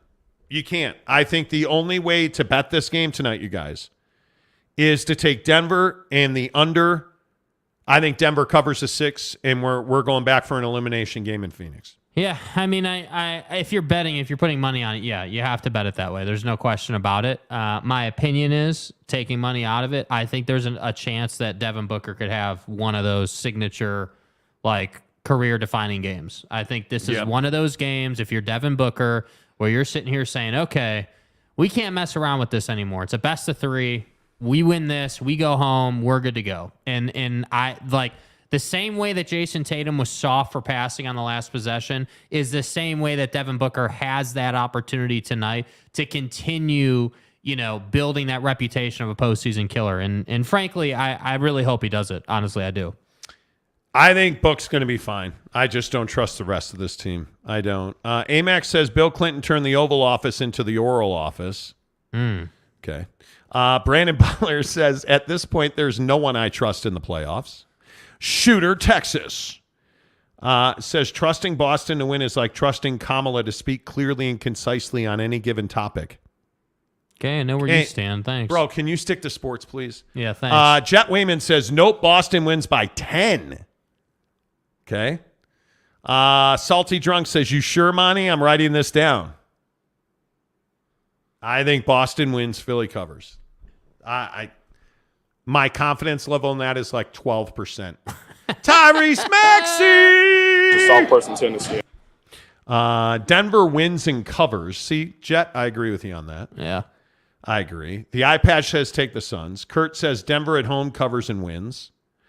Salty Drunk says, what did you guys make of the DA benching? I think it's the only thing to do. I think Jock, you know that he's going to come in and he's going to bust his ass. He's going to play for every second that he can get. Yes. And that's better than DeAndre Ayton walking around like there's no big deal and we're just playing pickup at LA Fitness. Hey, real quick, I got to text my girl back. I'll be right back. It's ridiculous, dude. I mean, at least Gary Payton II was throwing up in his mouth when he went back to the locker room. That's what I mean, dude. Like, you got these guys who are busting their ass and you think you're something special. Yeah. The eye patch says Sun shock Nuggets. Jacob DeLambo. Katie and Booker really coming on. Whoever wins this game wins the series. I think that could be very, very right. Bro. I'm with you. Lakers winning the West. Well, yeah, I have a take on that. I am embarrassed for the Dubs, dude. That was an embarrassing performance. And I was wrong about it. Oh no, don't stop. That's as far as I'm willing to go. Now listen. Let's just do an inventory. I'm smart. I'm attractive. I am not sexy. I don't have much talent. I can't golf. But I told you the Lakers would win last night. It's really disappointing, dude. I done told you. The biggest problem is that I don't think the Warriors can count on their guys anymore. I think Steph Curry is still elite. I think Clay and Dre. And honestly, I think you have got to remake about the bottom half of that roster. I would agree with that. I think Gary Payton, Andrew Wiggins, Clay, Steph, I think you're fine. Mm-hmm. I love Kevon Looney as your number 2 center. Mm-hmm. You need a scoring option at the center. Draymond needs to go. Jordan Poole needs to go. And everyone else needs to go. I think Jordan Poole is a problem because he likes himself some Jordan Poole. Now, having said that, and if you want to stand up, you can. You're going to have to give it up for the Lakers defensively. Yeah, I mean, I'm impressed for sure. I mean, I think, and there was, what was it on Get Up? I think we heard this take, but you've been saying it long before we heard it today. Like, Darvin Ham was a low-key hire, and someone who's a defensive-minded head coach that nobody knew about, and I think he deserves a lot of credit. It was an excellent hire. You're going to have to tweak that staff and make them better offensively. Yeah. But Darvin Ham knows how to coach defense. And you look at the leadership, and I know you guys hate him. You look at the leadership that you're getting from LeBron, the switches at the end of the quarters and at the end of the game last night where he knew the exact play they were trying to run. Yes, totally LeBron prepared. is prepared. He has watched film. He knows what those sets look like. He's the reason they won the game. Yeah. And I'm telling you, it's going to be tough to beat them because I don't think that Golden State can do that. But I think what really bothers me about last night for the Dubs is, this is a great game. I stayed up to watch the whole game. And I'm like, dude, this is a game I feel like the Warriors are in. No. This is a game you feel like the Warriors should win. That's what I was saying. Mm-hmm. I felt like this was a game where if you just inbounded the ball, if you call, and the odd thing is, I maintain, and there's some debate here, but I think Steve Kerr's the best coach in the NBA. arguably. Yeah. Anyone's standard says he's one of the best. You don't call a timeout? You don't draw up a better play? And by the way, what is Andrew Wiggins doing? I mean, Andrew Wiggins on that final turnover stood still with LeBron in front of him. Never moved. Well, and I think on that play, the interesting thing is LeBron's in the wrong position, right? No, they switched. LeBron was in the exact right position. He sent Anthony Davis around. He sent those guys where they were. Right, but LeBron would have been in the wrong position if Andrew Wiggins had done his damn job, which would be go to the basket when you're 5 you feet could make away. that argument if he cuts, but you know what? I think the problem is that I don't think he can finish on LeBron there. Yeah, that might be true, but I'd love to see a whistle. I'd love to try. I would love try to to as get well. a whistle. You know, and he probably doesn't. I mean, you know, I have no shame about it. You probably don't get that whistle at that moment in the game, right? But at least, hey, you can then you can bitch about not getting a whistle. Oh, that's right. Steve Kerr decided to go that route, which I absolutely hated. Oh, hey, they called a bunch of moving screens, and you know the Lakers flopped their way to a win. Like, dude, like stop talking, Steve Kerr. I love you, bro. Like big time Steve Kerr guy. Love the coaching job. Love everything he's done. Yeah. I believe in the Steve Kerr coaching tree. Totally about it. Do not come out in the media and talk about the whistle being the reason you lost the game. You lost the game because, like he said, you couldn't inbound the ball and you didn't execute at the end of the game, You couldn't make dude. basic basketball plays. It's so incredible to me that we want to sit here and talk about how Klay's not having a big enough game or the fact that Jordan Poole shouldn't even got dressed last night because he had zero impact. This is what if you watch your average NBA playoff game, especially ones that are tight in the fourth quarter, watch how many guys can't make a basic play. Watch how many times DeAndre Ayton cannot catch the ball. Watch how many times. Watch how many times a guy doesn't cut into a wide open space. It's so obvious. Watch how many times a guy will not make the easiest, quickest, best inbound pass. Watch how many times a guy will not make the right screen or be in position to make a screen at the right time. The basic plays. That's what you're seeing out of Golden State right now. Katie Rader, what's up? Says, Monty, for all holy, move on from NBA. Darvin Ham is a Red Raver. Wreck 'em. Pew, pew, as you like to say. Pew, pew. That's right, Katie Rader. There you go. There you go. Jet Wayman says, I think Spo is the best coach in the league. He also gives us $2 to say Denver covers, but Boston covers. It'll happen. Jansen says Boston and the Suns. Boston covers. Okay. Tom says fun little brush fire in St. George. Ooh, really? What's going on in Alberta, Canada? Like, did you guys see all the wildfires up there? No. Like, that's crazy. San Diego State Glenn says, go Suns, keeping receipts. Let's go. Nate Davis, no defense, Jake, but Teagan did the right NBA decision. Marcus Smart just didn't make the shot. He did make the shot. No, Jason Tatum, the play we're talking about is the last play of the game, where Tatum drives down to the baseline and doesn't rise up and shoot. He goes under the basket and then kicks to Marcus Smart, who shoots it, makes the shot, but the clock had expired because Tatum didn't shoot it and Marcus Smart didn't have enough time to shoot it. Yeah. That's a problem, you know. Ruff's official says, LOL, they move on quickly when it's political comments they don't agree with. No, dick. We move on quickly when we're trying to talk NBA, and everybody has joked with us the last couple of days. Stick to sports, bro. Anyway, Gary, Boston and the Suns win. Take unders. DeLambo, I'm here for Lakers and Boston. Me too. The NBA needs it, dude. And you know, that's my thing right now. I just don't trust Boston. I don't. Like, this is a game they should win. Boston should cover. Everything should be kosher. You should have your normal jersey on. You shouldn't be trying to be cool kids club. You should just go out, play good basketball, win the game. Handle your business. Tyrese Maxey can't be open by 5 feet. That's what I mean, dude. In like, a playoff how? game. And you're supposed to be one of the best defensive teams in the league? My ass, By dude. the way, real quick on the New York Knickerbockers. Texas me. Another team. Should the Knicks of Knickerbocker land, should the Knicks trade Julius Randle? After the game last night, Julius Randle said, Miami just wanted it more than we did. And he ain't wrong. Mrs. Monty and I are watching that game, and I'm watching the Heat just walk into the middle of the paint and get rebounds. Mm-hmm. And should have made the Don trade. Should have made the Don trade, dude. Yeah. Should have made the Don trade. In all seriousness, should have made the Don trade. Katie Rader, Monty, when are y'all coming to H-Town to broadcast? Not soon enough. We're going to be in Fort Worth because we were told that's, can't say Dallas when you're at the AT&T Stadium. We are coming to Big 12 Media Day, July 12th and 13th. But you never know. You never know. Kurt Peters, for those of us not in major markets, F the Lakers and Celtics. Right? Who should the Jazz draft? Jake? Oh, am I allowed to play it now? Or am I allowed to? Victor's the way. Victor's the way.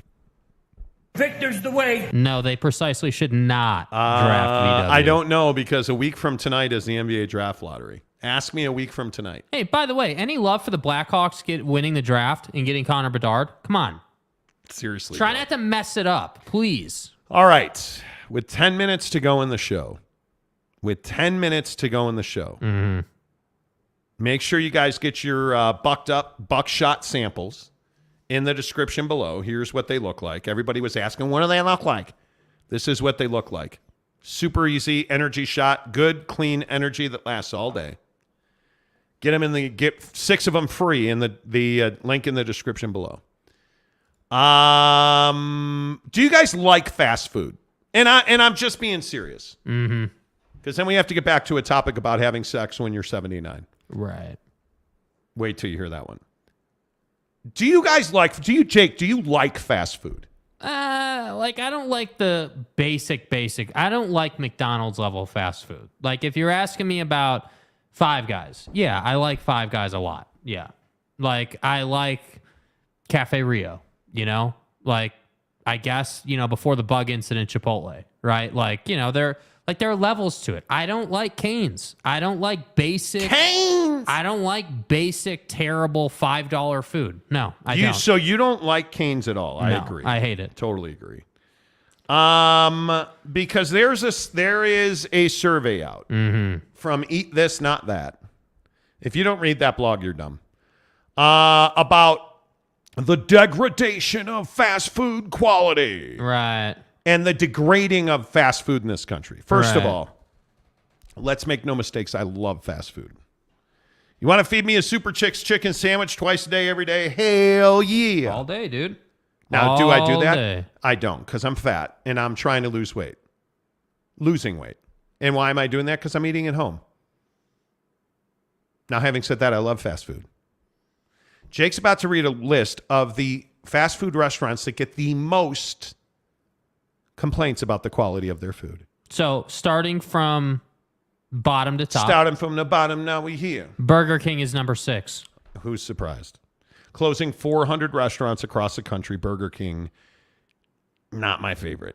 Number 5, Dairy Queen. Dude. I'm a little surprised by that. Yeah. I haven't had a Dairy Queen anything in probably 10 years. Overpriced and underwhelming are 2 words many customers feel they can apply to Dairy Queen. That's their biggest things.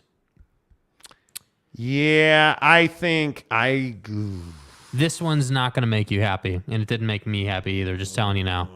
Jack in the Box.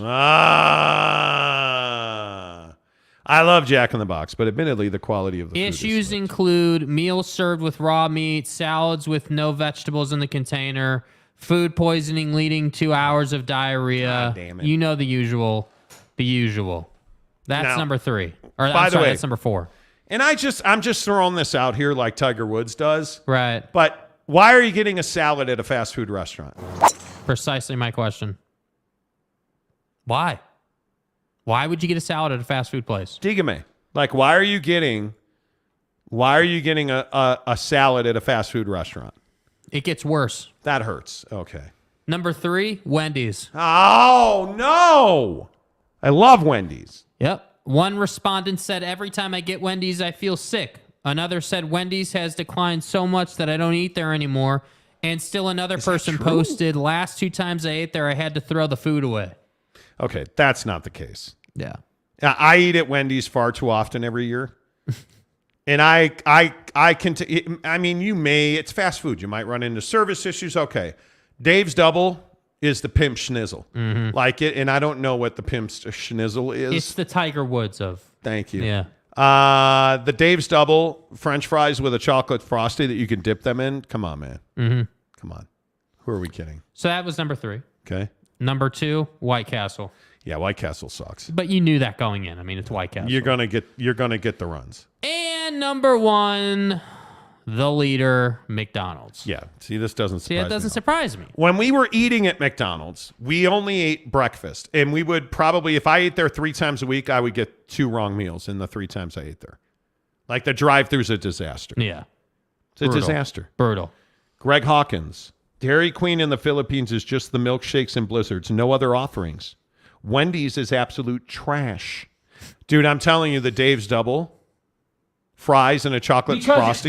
Dip the fries in the frosty. Dude, if you do not orgasm on that in your car by the time you get home, you should go to an ED clinic because it ain't working. Where are we at in society today? I'm telling you right now. Man, you like it that much, huh? Dude, the Dave's Double is phenomenal. I often have better experiences at local businesses or local brands, JCW's or, Well, come on. I mean, Hires Big H, JCW's.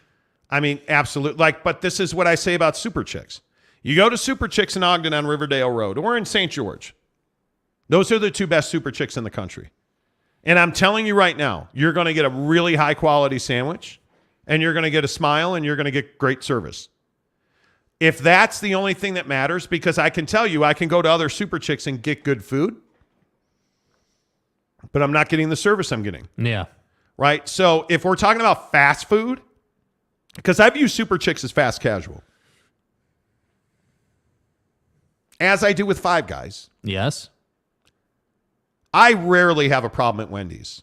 I almost never have a problem at JCW's. But like the Wendy's by our house, they started changing their hours, and we saw guys smoking out back once. But they fixed that. But the pandemic was terrible for fast food. Like you had labor issues. Yeah. Labor issues. Yeah, man. Right? You had labor issues. I don't deny that, yeah. But I know what I'm getting there, right? McDonald's is trash. Yeah. Burger King, again, they're closing 400 stores, not because they can't hire people. It's because they can't make Burger King anymore. Right? I would be really surprised if Jack in the Box opened here and it was anything but spectacular. Yeah. If you give me a number 6, an ultimate cheeseburger, pepper on the burger, dude, it's over. Dude, it's so good. It's over. Yeah. It is over. There is no question. Glenn says, Jack in the Box, I just had the best breakfast biscuit there on Saturdays. Indeed.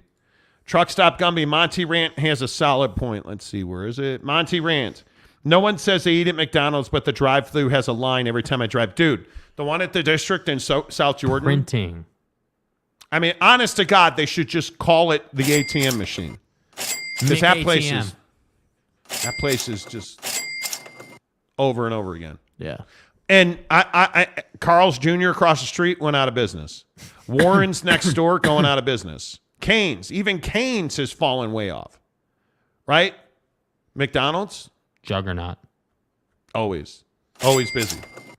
I mean, it's life, dude. Yeah. Greg Hawkins. Burger King, they just microwave everything like Applebee's and Chili's. Chili's does not microwave anything. I used to work there. Carl's is an underrated gem. Can't wait for Jack in the Box in Saratoga. Carl's, I can't do it. I just can't do it. Ryan Fair. I don't know how Monty isn't offended by this Wendy's hate speech. I am offended by it. Mm-hmm. I'm a huge supporter of the Wendy's brand. I am. Yeah. Maury Alvarez from Florida. The last 2 times I went to Wendy's, they lost my orders. God. Wendy's was never the same after Dave passed. I like Jollibee in the Philippines, C. Kaufman says. Never been. Truck Stop Gumby. Monty never eats fast food, but several times per week at Wendy's. No, never anymore. I don't eat fast food. It sucks. Yeah. You know where I eat when I go out to eat now? Protein Foundry. I've been to Protein Foundry twice this week with Mrs. Monty. Because she's cracking the whip on my fat ass. There you go. But you know what? I'm losing weight. My pants are too big and my shirts are too big now. And yeah, it makes a difference. Yep. You look at the state of fast food in this country, like it's not good, bro. But if I could, The problem is most of Yes. it's not good, but the ones that are good are pristine. I'm telling you, you guys should give Wendy's another shot. Yeah. Because I'm telling you, it's worth it. All right, 2 minutes. Can we talk about Robert De Niro and his 79-year-old penis? This pisses me off. Robert De Niro had child number 7 at the age of 79. Am I the only one who thinks this is despicable? What are you doing? I think this is despicable. I think it's absolutely irresponsible. Here's why. So 9 times out of 10, you want to have you want to field an entire baseball team? Knock yourself out. Oh, you want all 22? Knock yourself out. Hiscock. But when you're 79 and you're having your 7th child, and when that child is 20, you're probably dead. Because how many of us live to be 99? I hope I do. That's wildly irresponsible. Oh, but Monty, he's got all kinds of Godfather money, bro. He's fine. It's not about, okay, so when your boyfriend breaks up with you when you're 22 and you're heartbroken, how's all that money working? Hey, by the way, when you're battling depression or you're struggling with your grades or you just want a hug from your dad, how's all that money doing? This really bothers me. And I'm probably making too much of it. Now, you guys know that Bobby D is one of my guys. Yeah. He's one of my favorite actors. I love this guy. Love him. You've never seen it, but he was phenomenal in Godfather. Phenomenal. I'm telling you, Ronin is one of his best unknown works. Heat, phenomenal. Raging Bull, phenomenal. Like it's never ending with Bobby D. 79 and you're having your 7th child? That's not phenomenal. Yeah, that's a problem, dude. Am I making too much out of this? And I feel like I'm going to take a lot of heat on this. Yeah, I mean, I don't think you're making too much of it when you start, applying it in real world terms. I think it's a lot of people say, oh, it's cool. He can stay bricked up till he's 80. Like, that's cool. Whatever, right? But like when you start putting it in real world terms, yeah, I mean, I do think it's irresponsible. I do think that we all as parents want to live under the guise, oh, I'm trying to put my kid in the best position. That is precisely the opposite of what you're doing here. Yeah, totally agree. C. Kaufman, what happened in the elevator? Give me 5 minutes. That's a can't miss. Greg Hawkins, poor kid. His dad will be dead by the time he turns 15. That's what I'm saying. Ryan Fair says, Robert is gross, dude. The mental health with this man. Yeah. Kurt Peters, I hope I'm getting this kind of action at his age. Dude, I hope my swimmers are still upstream at this age. Although, candidly, please, my swimmers ain't got no, clip. 801 West Valley, way to be there for your child. Exactly. Renee Roca, I had a 2nd child at 40, and I'm going to be an old parent. But see, I don't have a problem with that. 40 is different than 78 or whatever the number is. Yeah, because when your kid turns 40, you'll only be 80, and you'll probably still be alive. Yeah. That's fine. You old ass prune. Greg Hawkins. Robert De Niro is a legend in Casino and Goodfellas. Top tier films. Casino was amazing. Yes. Salty Drunk says, spot on, Monty. Shooter, Texas. I had 6 at 47 and thought that was crazy. There won't be a 7th in our family. Having kids after 50 is just kind of cruel to the kid. High chance they won't have a dad at graduation. See, that's what I'm saying. Facts, dude. Facts. That's what I'm saying. Renee Roca's best film was Taxi Driver. That's an interesting debate someday. Bobby is applying it. Yes, he is. Yes. Is that the theme of today's show? Is that what we're talking about today? Apparently. Truck Stop Gumby, not a fan of the Bob. Oh, I love Bobby D. Love Bob De Niro. Tom, why does this bother you? Kid won't really know his biological dad, but he'll have a good trust fund and last name that gives him a head start, right? But that's why we wind up with dysfunctional Hollywood kids. Because there's something to it. I can tell you that not having a great relationship with my dad, like there are just times where you need somebody to say, hey, you're good, dude. Hey, that's cool. What's going on? Let's talk about it. You need to go golfing with your son and melt down and he tells you you're fat and stupid and you should shut up. You need You're so that. fucked. You need that. Right? You need those moments. Ryan Fair, 80 is the new 40. Is not. Nah. Mapes, I can't imagine knowing my dad may not be alive at my high school graduation. Well, there you go.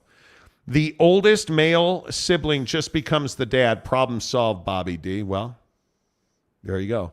Mrs. Monty's burner. Not sure how I feel about the swimmer talk. True. Whatever. Sad, but great movie, Deer Hunter. Oh, so sad. So sad. Money doesn't replace parenting. No, it does not. Katie Rader, Monty. Sorry, big dog. Please go back to college football. Wow, she called me big dog. Damn. Hit rewind. Go to the front of the show. Okay, last but not least. And Katie, you should probably leave now because this is not going to be college football. So Jake and I generally take a walk, empty the bladder, about 20, 15 minutes before the show. Yeah. 3 hours in the seat. Try not to go tinkle, tinkle. So today, Jake had to take the Browns to the Super Bowl. So he grabs the moist flushable wipes. Of course. We head up the elevator, and he's like, "Oh, dude, it's coming." You know, downward pressure. We're feeling good. We're T minus 2 minutes till launch. We're good to go. Riding up the elevator. Do do do do do do do do do do do. Ding.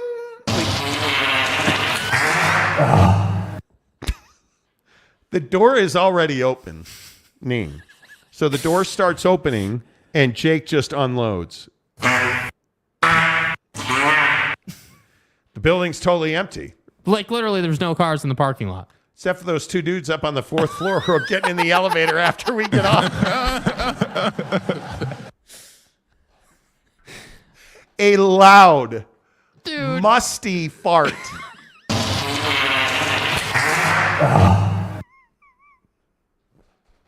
And these two dudes have no idea what they are walking into. I mean, dude, the jokes that you could, Agent Orange, you name it. The gas and damage to your nostrils. It was incredible. Absolutely incredible. And the output was fine too. You were celebrating. Oh yeah, dude. Prodigious. And you know, so the doors open, let her go. And the funny thing was, it never crossed my mind that someone might be outside those doors. I'm like, I don't have any reason to hold this one in. I don't have any reason not to nuke this elevator right now. Oh, and you nuked it. Like, you know, what's the problem? You know, so I'm in the middle of nuking this elevator car because I had to, you know, drop the kids off at the pool. And Buddy and Buddy B are just standing there. Talking away. And somehow, some way, they didn't notice. And so we got off and they got on, and we have not laughed like that in some time. Dude, it was one of the best things I've ever done, like, in a long time. So now, would you like to thank me? For what? Making you eat high-fiber cereal every morning. Yeah, cereal. If you go to Harmon's, get a bag of cereal called Heritage Flakes. Mm-hmm. And I'm telling you, it will tear you up. And then today, he had a whole bag of corn, and I had a whole bag of mixed vegetables. It's going to be terrible. Tomorrow's going to be incredible, dude. And we had high-fiber cereal for Brecky. Good luck. Good luck. Yeah. That was amazing. It was awesome. Shooter Texas says, when you get over 50, you don't trust a fart like that. Just saying, oh, I do all the time. Carlos, there's nothing wrong with working for UPS. What can Brown do for you? A lot. Jeff Johnson, the Brown Monty ghost strikes again. Whew. Kurt Peters, someone got crop dusted. They did. They did. Maury Alvarez, are they still alive? Yes, because, of course, Jake didn't consider we had to ride that same elevator back down. Here I am. Renee Roca, nuclear missile. Ryan Fair, Jake, quote, it was the ghost. Yeah, it wasn't me. It was the ghost. It was pretty awesome. Renee Roca, I know how to fart. Well, congratulations.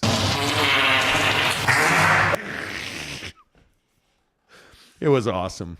Yeah, dude. It was awesome. Now, I never fart, so. Right.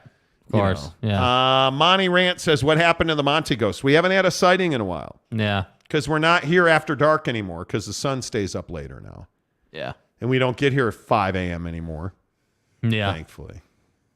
All right, I guess that's it. Show's over. The Monty Show, as always, is presented by our good friends at The Advocates, theadvocates.com, UtahAdvocates.com, the best injury attorneys in the business at The Advocates. Appreciate you being here, you guys.